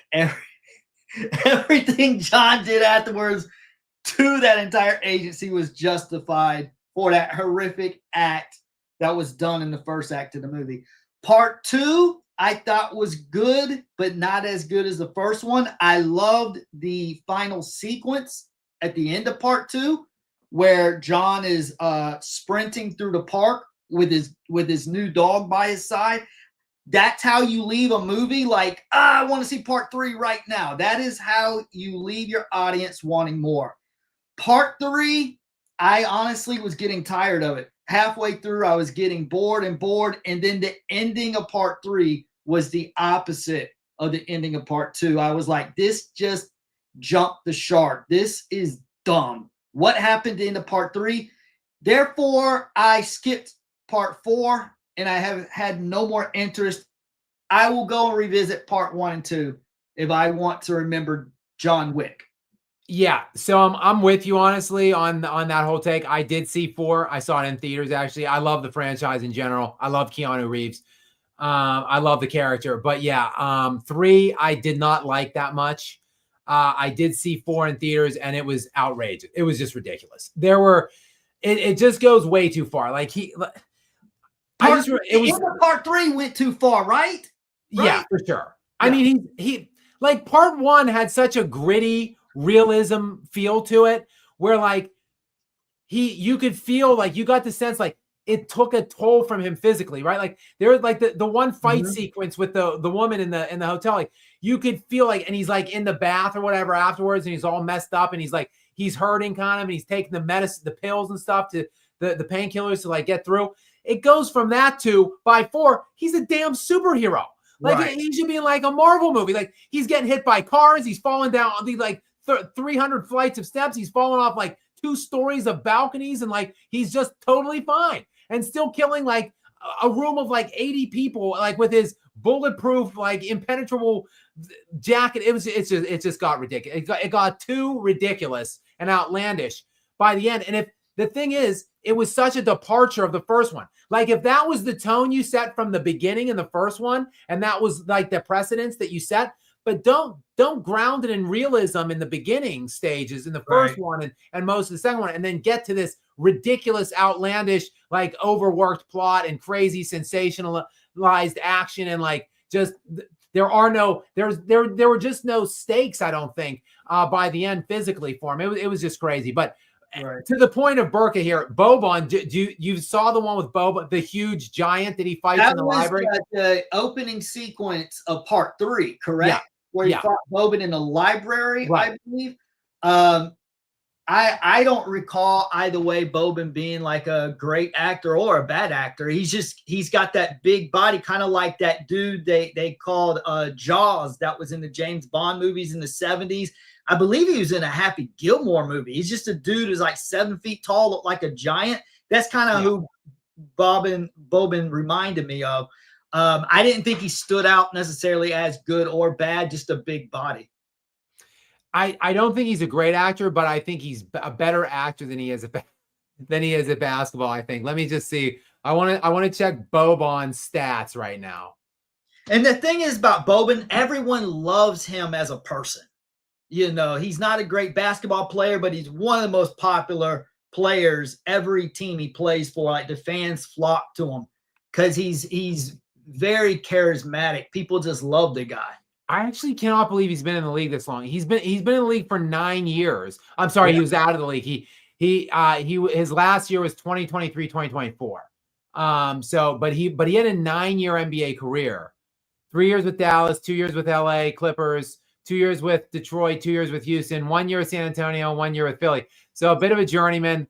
5.5 points per game for his NBA career and 3.5 rebounds. And he is a Serbian as well.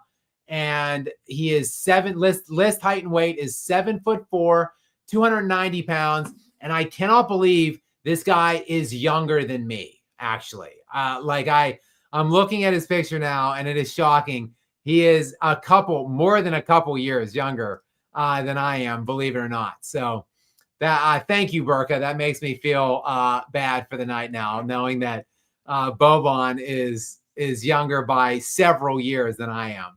And next and last, but certainly not least, as it seems to be pretty much the case every single night in the lounge, Xavier DeGod will close us down with our last super chat of the night. Gary, what is his last one? He says last one. It is our last one as well. And it is to both of us. So what do we got this time, Gary? Last one, Skap and Gary. Which team wins this 5-on-5? Parker, Ginobili, Leonard, Duncan, and Robinson versus Curry, Clay, Draymond, KD, and Wilt in a series or game? That's actually a great question. I kind of wish. So the Spurs won what, Gary? They won 2013, 2014, and then the Warriors won the next one, 2014, 2015, right? Yeah. So the Spurs that crushed that Heat team and ended LeBron in Miami. That is the biggest margin of differential in finals history still. That team won, and then the next year, the Warriors won, the non-KD Warriors, though. I actually wish we could have seen that matchup. I think the KD Curry Warriors, though, would have won that series. It would have been, I don't know, though, because Kawhi, remember, had them down big in that first game and before he got hurt. So I don't know, actually. I don't know. This is a great question. It's a tough one. We unfortunately didn't get to see it because Kawhi got hurt in like game one of that series. I gotta say something. I'm a Spurs fan, and I've seen so many Spurs complain and say, "Oh, if Leonard hadn't got hurt, we would have won that series." No, we were not going to win that. The reason we even were competing with them is because Golden State was rusty, and we were playing lights out like that first game. That was not going to be sustainable over a series. So Spurs fans, don't get upset. We weren't going to win that. But I think that Jaja guy should have been expelled from the league permanently. That was bullshit, the way he stuck. That was so intentional. And he's ruined Jalen Rose career. He didn't just injure him for that series. His career has never been the same since that injury. That was Jaja Pachulia. Yeah, that guy should be banned from he's not in the league anymore, but that guy, that's one of my least favorite. That's one of the cheapest plays I've ever. That's worse than like when Rodman threw Scottie Pippen's head against the floor and split his head open. At least that Pippen was going to recover from that. Get some stitches, he'll be okay in a few days. Kawhi never recovered from that. His career was derailed because of that stupid injury. You know who speaking of Russell Westbrook, well, first of all, Jalen Rose obviously intentionally slid under Kobe in the finals in 2001. Jalen Rose admitted as much. But what's his name? Patrick. Gosh. Who was that insufferable enforcer, like 6'1", 6'2"? What team? He was on a couple different teams. He played with Minnesota. He played with Houston. I think the Clippers. Patrick Beverley? Yes, exactly right. Patrick Beverley. Yeah. I remember he like intentionally went at Westbrook's knee one time. And Westbrook, who had never missed games, he had never missed games ever. He didn't miss high school games, college games, pro games, and he tore his like ACL or something like that. Yeah. When Beverly hit him. Patrick Beverly is a scumbag. To me, he is a thug enforcer, same as Pachulia. I'm with you. Like, there's no place in the NBA for that. Like, if I like physicality and defense, I just got done talking about it, but there's no place for thuggery in the NBA, in my estimation. So, I'm with you on that. I hated Beverly. I hated his antics after he tore. Look what he did his last game. He threw the basketball at a woman in the stands at a Pacers game. Like, I don't. He caught the ball. I don't know. I don't even remember. I just remember him throwing the ball and hitting a fan, and then he retired so that he escaped punishment. But you could throw criminal charges at him for that. That's BS, man. That guy, that is no place in the league.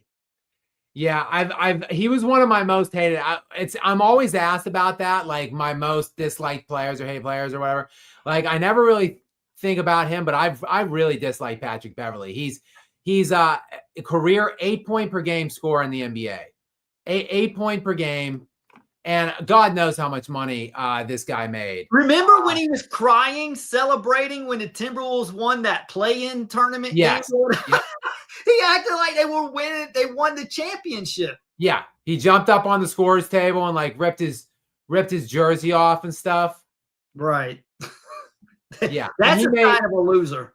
And Gary, I just looked up. He made around $90 million career earnings in his NBA career as an 8-point per game enforcer scrub. So yeah, he's on my list of my most disliked players for sure.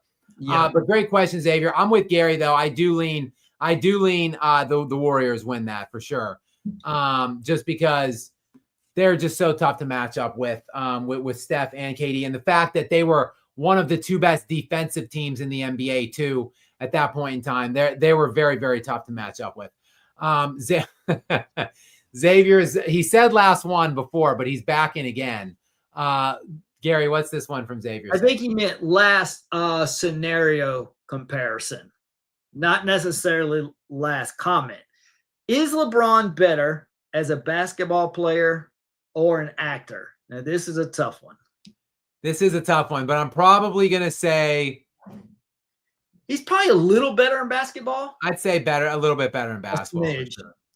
Yeah, a little bit better. Though he wasn't, I'll say he was in a movie, a rom-com with Trainwreck. Yes, Trainwreck with what's the female comedian? Amy Schumer. Amy Schumer. Yeah. And the guy Hader, John Hader or whatever. Bill Hader. But to me, the guy that steals the show in that movie, Gary, John Cena. That was one of the first movies I saw with John Cena, and the guy was freaking hilarious. Now, he's gone on since to appear in several films, and he is hilarious in many of them. John Cena is just a hilarious guy to me. So at least LeBron did show me the way to John Cena's comedic genius. But yeah, I'm going to give him the check mark probably in the basketball column. Next thing we've got Jose back in again. Jose, welcome back in again, Gary. What's this one? Another LeBron centric one. Go ahead, Gary. Will someone take the mic from LeBron James? We could only hope.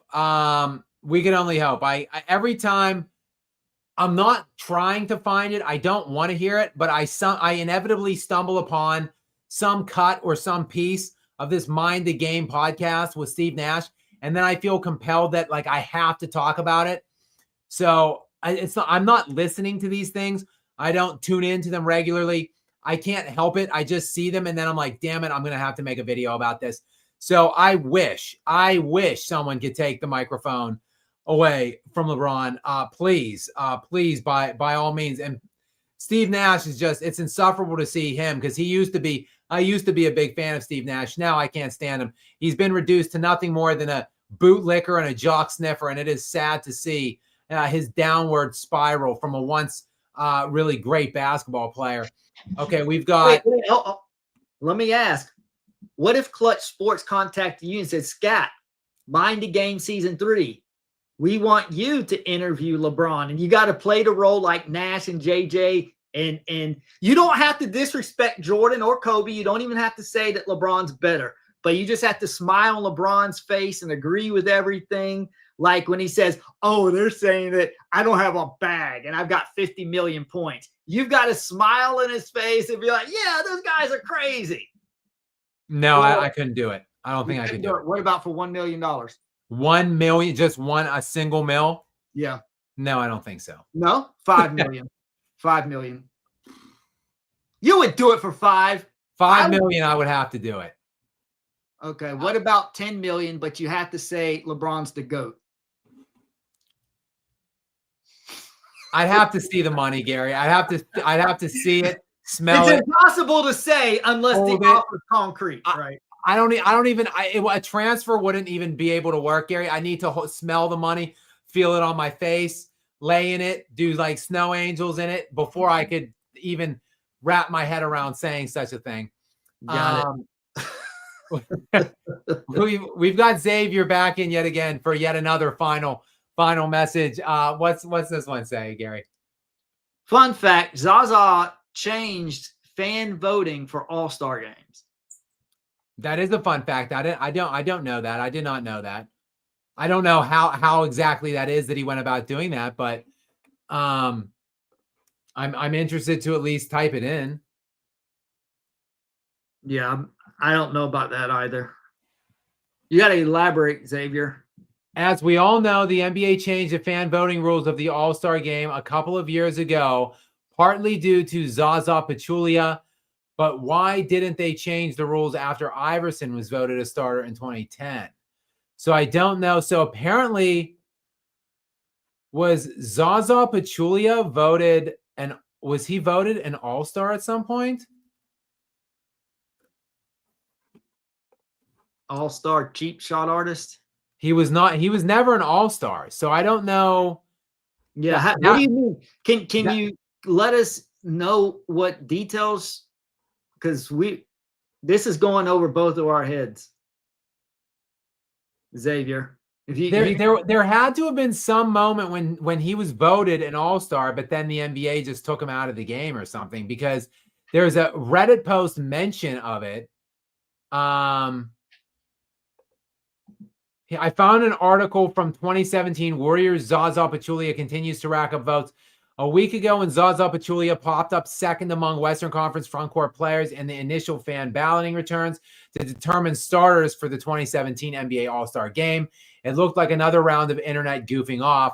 Last winter, Pachulia nearly snagged a starting spot courtesy of some ballot box stuffing, whether by legit fans of the veteran center from his native Republic of Georgia or by folks messing with the NBA's rather open system. And then it goes on to say Pachulia's latest total of 823,476 votes is 192,000 more than San Antonio's Kawhi Leonard in third place with 630,000. So, I don't know. I guess Zaza Pachulia was, I guess people were stuffing the ballot box because this guy's, his best year in the NBA was in 2006, 2007 with Atlanta, when he scored 12 points per game and brought in 7 rebounds. When he was with Golden State those 2 years, he was averaging 6 and 5 points per game. So certainly not a deserving all-star. So that is a fun fact, Xavier. I did not know that, and that is true. That is, in fact, that is the case. Like, he did play a role in having and changing that format. So that is a good trivia question. Lester's Banana back in. Gary, what's this latest one from Lester say? Is LeBron better at choking basketballs? I'm sorry. Is LeBron better at choking basketball games or choking bananas? I don't think Skap or I have that information, to be honest. I'm not sure. It would totally be speculative, Lester. I'm not willing to speculate on that element of LeBron's life. We do know he is, though, damn good at choking in basketball games. So he might be the GOAT at that. Not most series lost in the NBA Finals round, but most individual games lost in the finals. I think his record is 22-33 in the finals. So he's arguably the GOAT at choking on the court. Next in, Marco is back in. Marco is back in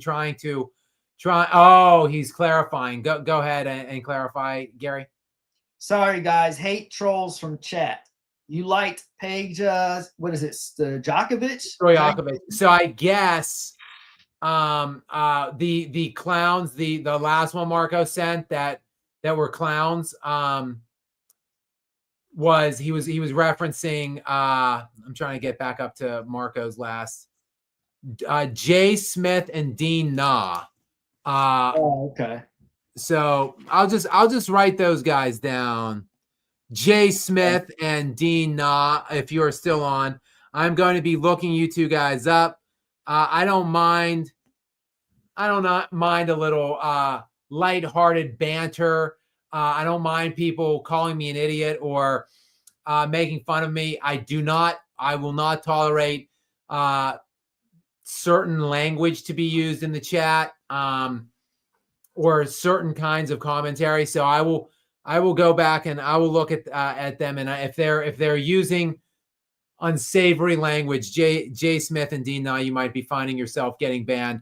Marco, sorry about that, and sorry to the chat if those guys were causing any upheaval or mischief in there. Marco, I did like Peja Stojakovic. I liked his game, but I could never root for him because you can see over my shoulder.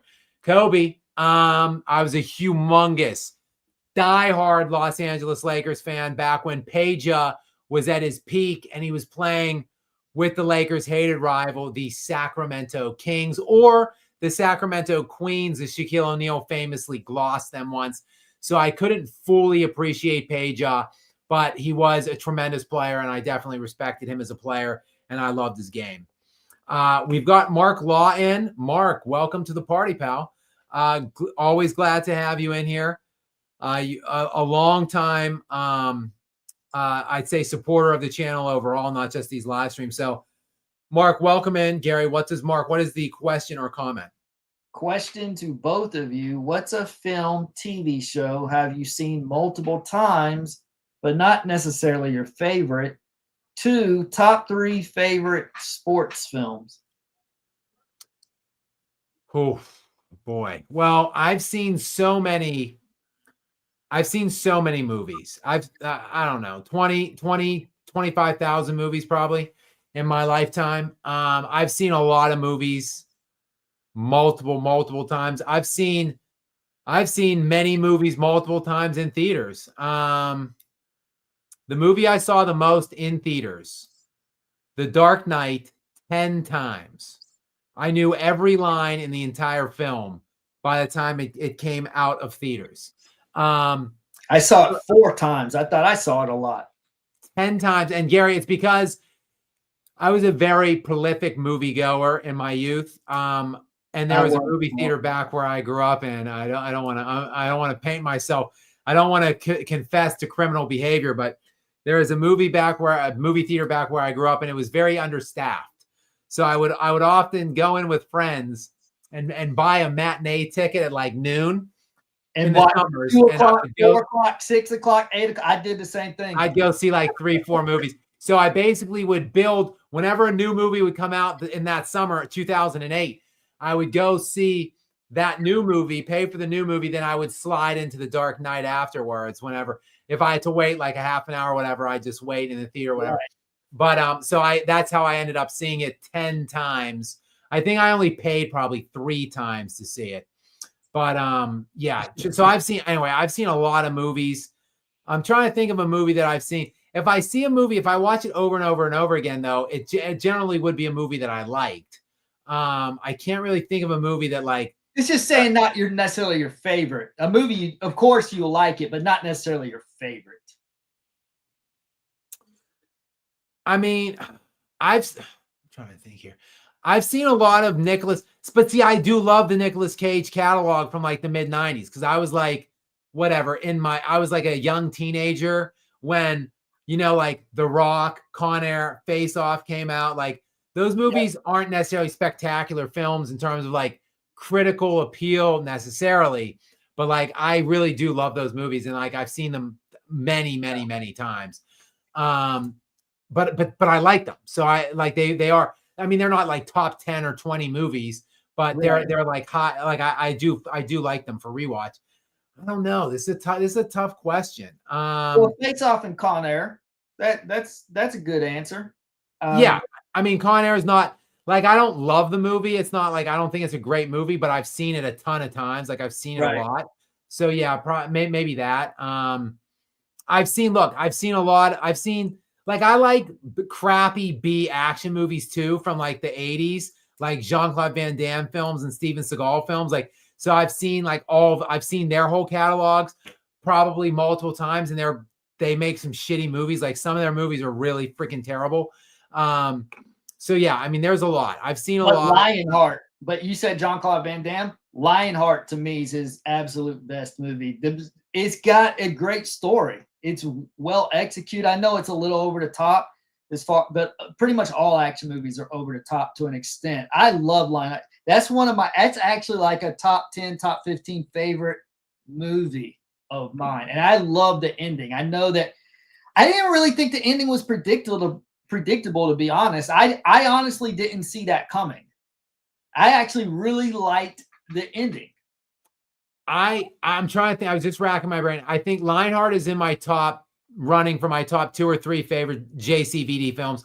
I'd say probably for me, because of my age, Gary, and the nostalgia goggles, I'd say like probably like I really just like the movie Time Cop for some reason, Okay. with JCVD.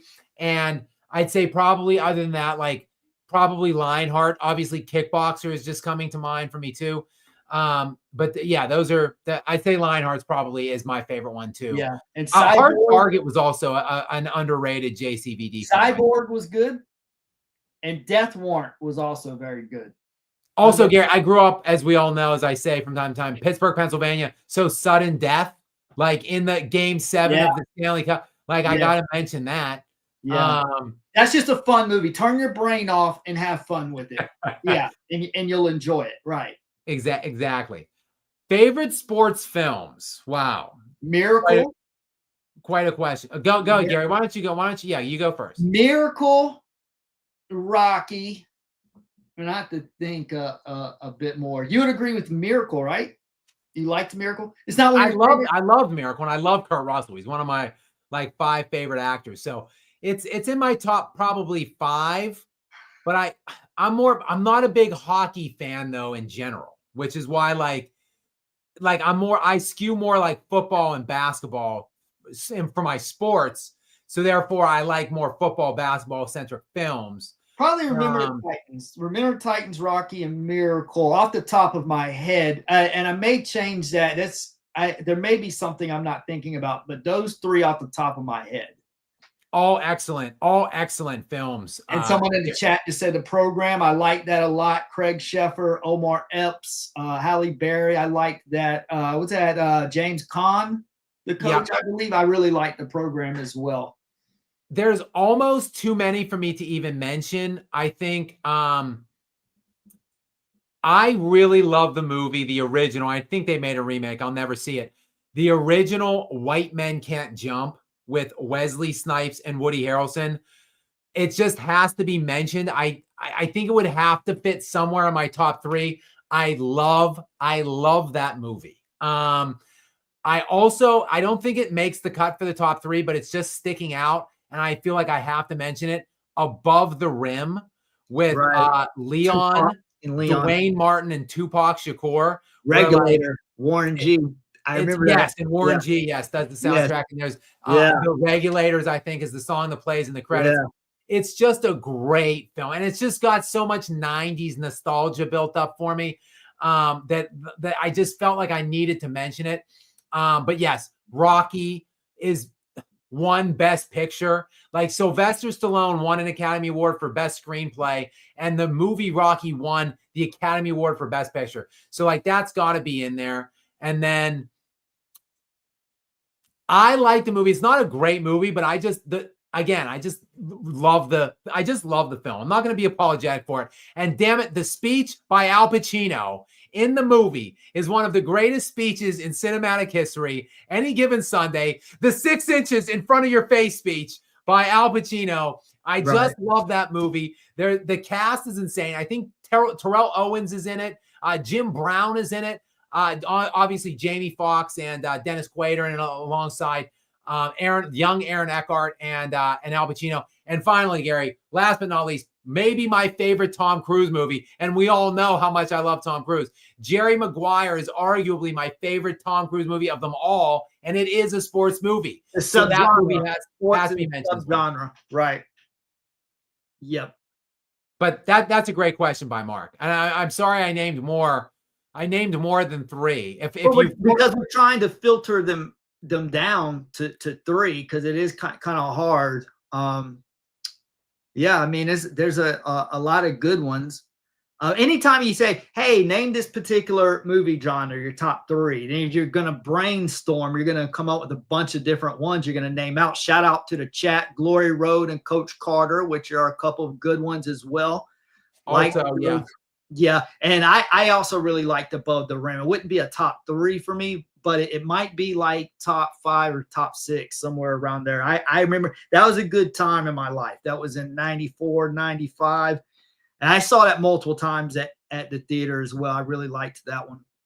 Great flick. If you guys haven't seen, this is a basketball centric show right now. And yeah, my channel. So if you guys basketball fans out there and you have not seen the movie Above the Rim, go check it out. Amazing climactic sequence when when Shep returns in the big 5-on-5 classic street ball tournament to play, against his brother, in that film played by Tupac. And there's a great song by Tupac playing in the background of that game, in that final game. This is just a great movie, a movie of redemption and second chances, and just a great basketball film. Dwayne Martin, actually the star of that film, the young kid, like the Right. troubled teen that Shep takes under his wing.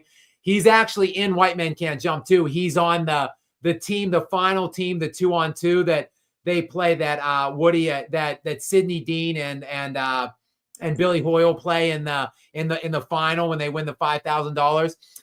And he actually, Dwayne Martin he was a college basketball star. He played in the NBA for like a couple games and jacked his leg up really bad, and then just became an actor. So he played in a lot of those basketball films in the 90s. So really good film. Go check it out. Great question, Mark. There's too many for me to think of, but I did say my top like 8 or 9. And of course, Hoosiers. Like everybody says Hoosiers, so like I didn't throw that one in necessarily, but Hoosiers I think still kind of holds up. I just love Gene Hackman. R.I.P. Gene Hackman. Next in, we've got Titan Moss 37. Welcome back into you, Titan. Thank you for your support of us here in the lounge. What does this one say, Gary? It says swap Jokic to OKC and SGA to Denver. Everything else stays the same. Who finishes the season with a higher? Oh my, this is an easy one. Yeah, season with a higher BPM. Jokic finishes with a higher BPM, and the Thunder go 16-2 in the playoffs and win the championship. Easy.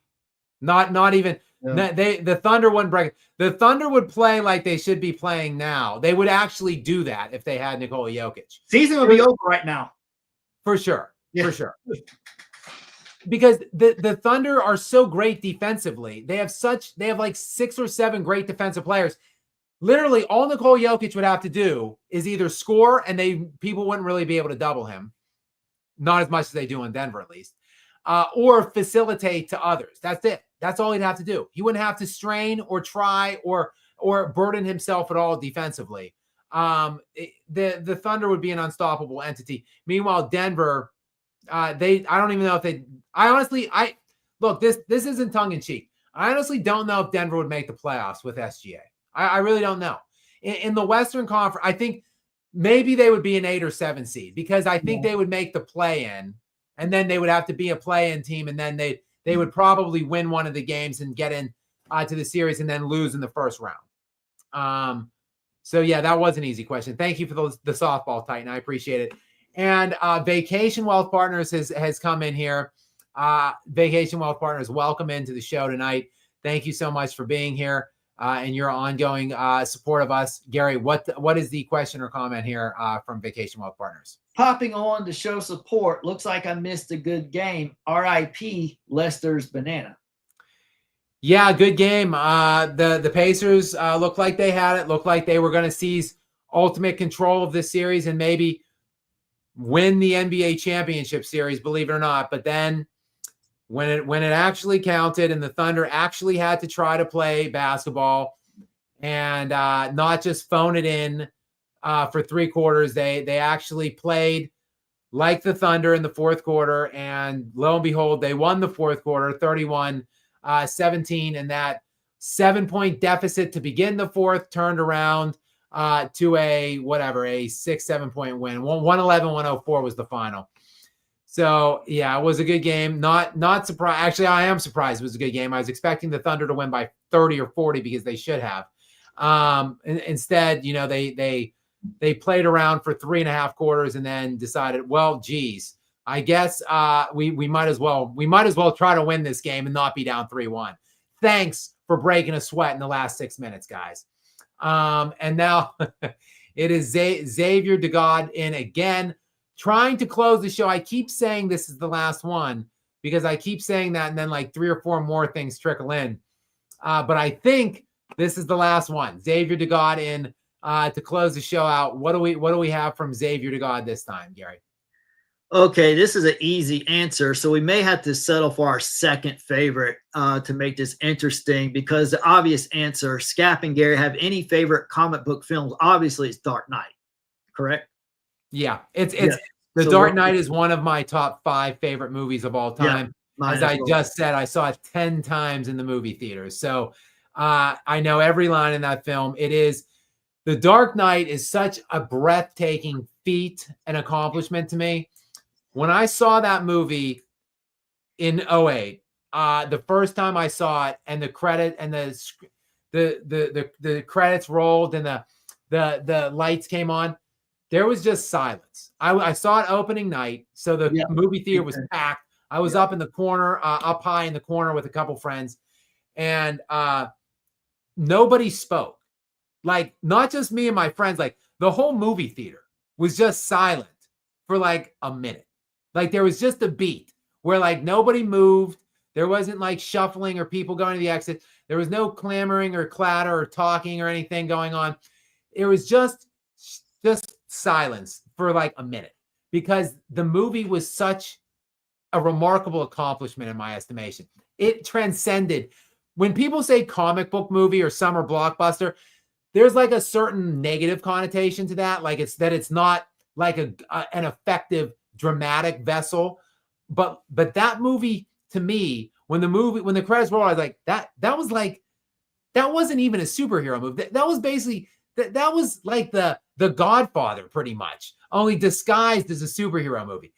Can you find me any movie? Don't even talk superhero movies. We had Gary Oldman, I believe Morgan Freeman too, Christian Bale, Heath Ledger, Aaron Heath Eckhart, Ledger. I'm just trying to think of Academy Award. Like, how many of those guys have won Academy Awards, Gary? Heath Ledger won. There's like 4 or 5 guys. Michael in that Caine. movie. Has he won one before? Who I did? don't know. Michael Caine. Michael Caine, yes. Michael Caine, another Academy Award winner. So Gary Oldman, definitely Academy Award winner. Morgan Freeman, Academy Award winner. Christian Bale, Academy Award winner. Heath Ledger, Academy Award winner. And I'm pretty sure Michael Caine has won an Academy Award too. I need to confirm that. Okay, yeah, winner, the Cider House Rules winner, Hannah and His Sisters. Okay, there we go, Michael Caine. So find me another superhero film. I'll wait, guys. I'll be waiting a long time because there isn't one that has freaking 5 Oscar winners as actors. And I don't think Nolan has won one yet as a director. I don't think, but I'm not sure. But he's been nominated a number of times. So there's an Academy caliber director and 5 Academy Award winners in that film as a superhero film. There will never be anything like The Dark Knight made again, an achievement of that scope to me on that level. I think when you're talking... Hey, Cillian Murphy.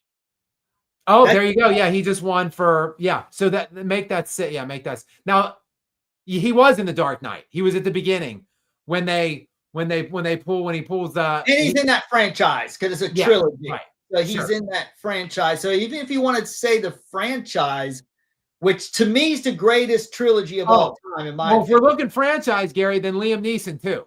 So Wait a second. You and I got into a heated argument over text messages because I was saying Dark Knight trilogy is the best trilogy of all time. You started yelling at me about how the Lord of the Rings is the better trilogy, and I'm like, no, I'm sorry, I don't think that it was more interesting than the Batman Dark Knight trilogy. Here's my problem, though. The last chapter isn't that good. But neither was Return of the King, because people are complaining about the ending, how it dragged on and on and on and on. It win 12 Oscars, Gary. Well, that's because they gave them all. They held out on the first 2 and just gave them everything. So whoever had to go against them that particular year were SOL, because they were by default going to just give it to Lord of the Rings all in the same year. So the amount of Oscars, that doesn't mean anything. When you, if right now, if you had to watch a trilogy, if you had to sit down and watch a trilogy, hey, you can watch Lord of the Rings or you can watch the Dark Knight trilogy. You have to watch one, or you have to spend your next Saturday watching one of these trilogies. You're going to pick the Dark Knight trilogy. Well, I like those kind of movies though, but probably a little bit better. Let's just do this real quick, just for argumentative sake here. Batman Begins 85. So I'm doing critical consensus only. I'll give you audience and critics. RottenTomatoes.com, critical consensus and verified ratings from the users. Batman Begins 85% critic, 87% audience. Dark Knight, I think, is like in the mid 90s, like 94 or something. 94 audience, 94 critic. And then The Dark Knight Rises. I'm telling you, this is going to be a dip. It's going to be a dip, Gary.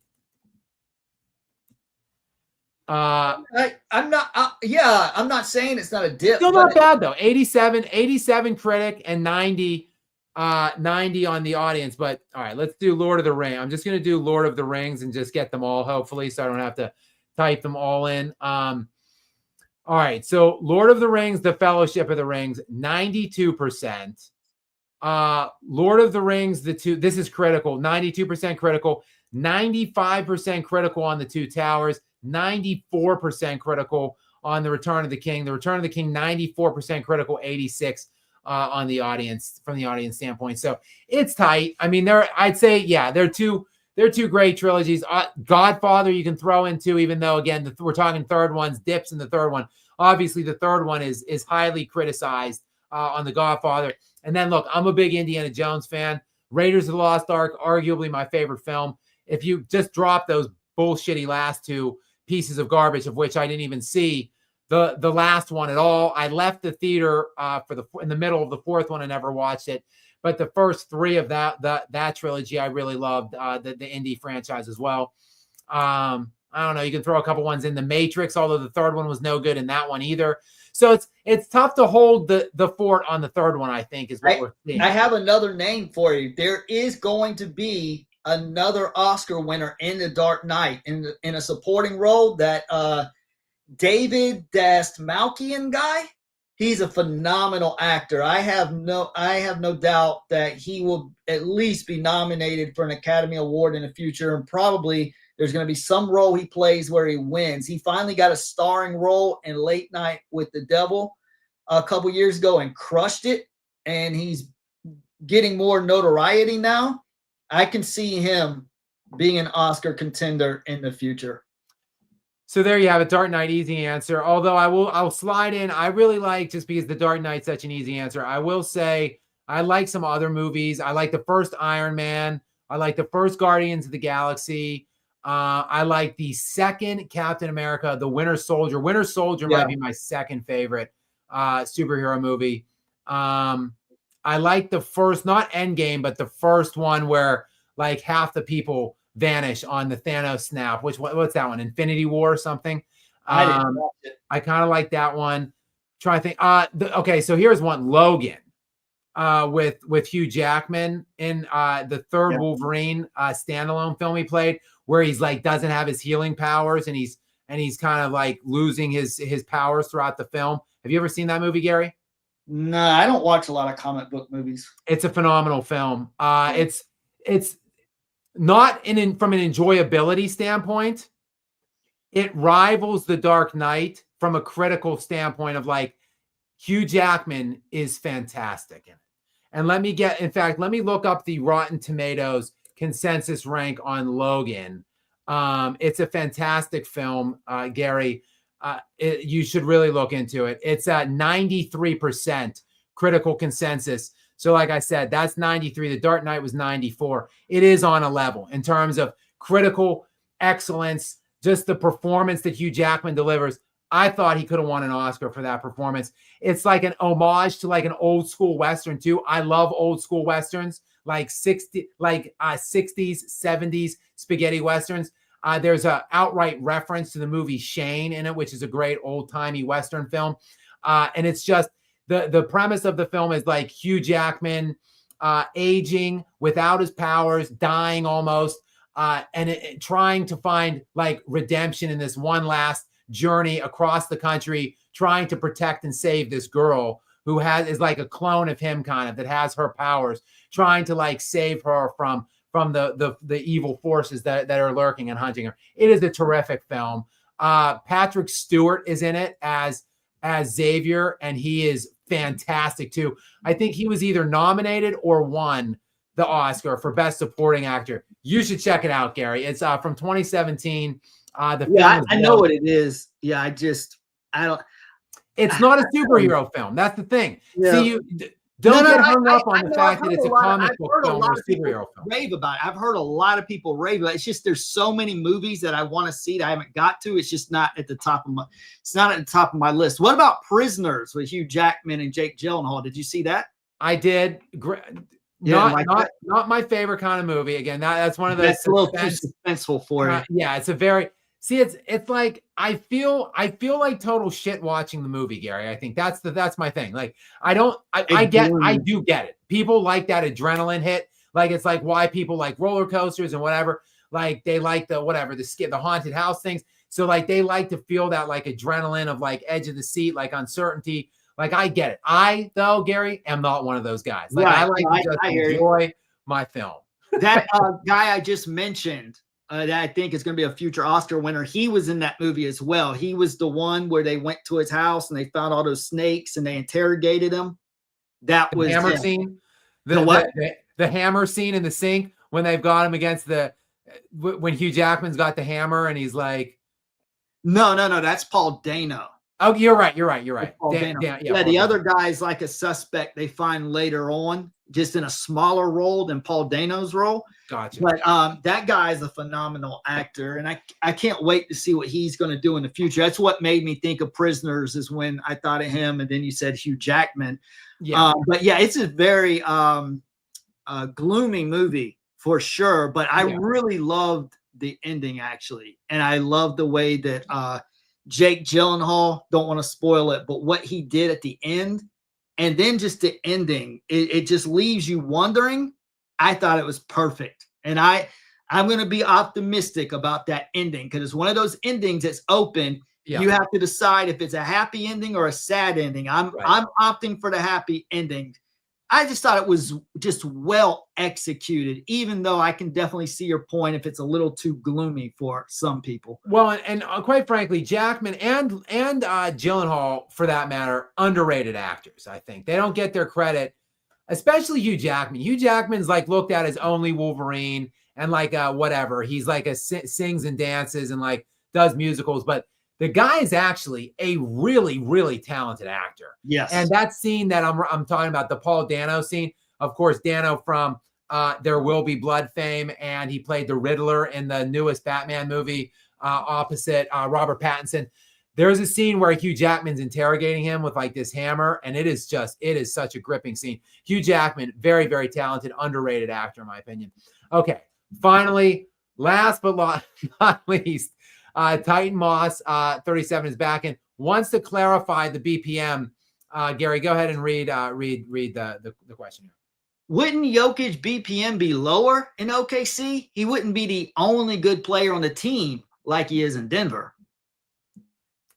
Yeah, hypothetically, theoretically, yes, but Nikola Jokic would also be scoring much easier in my estimation. He would still be, I think he would easily be a triple double averages at that point because he wouldn't really score. I think if Nikola Jokic was on Oklahoma City, he'd probably average like 20, 21 points, like 12, 13 rebounds, like 11 assists, something like that, on like 65% shooting. I think his efficiency would be even crazy higher.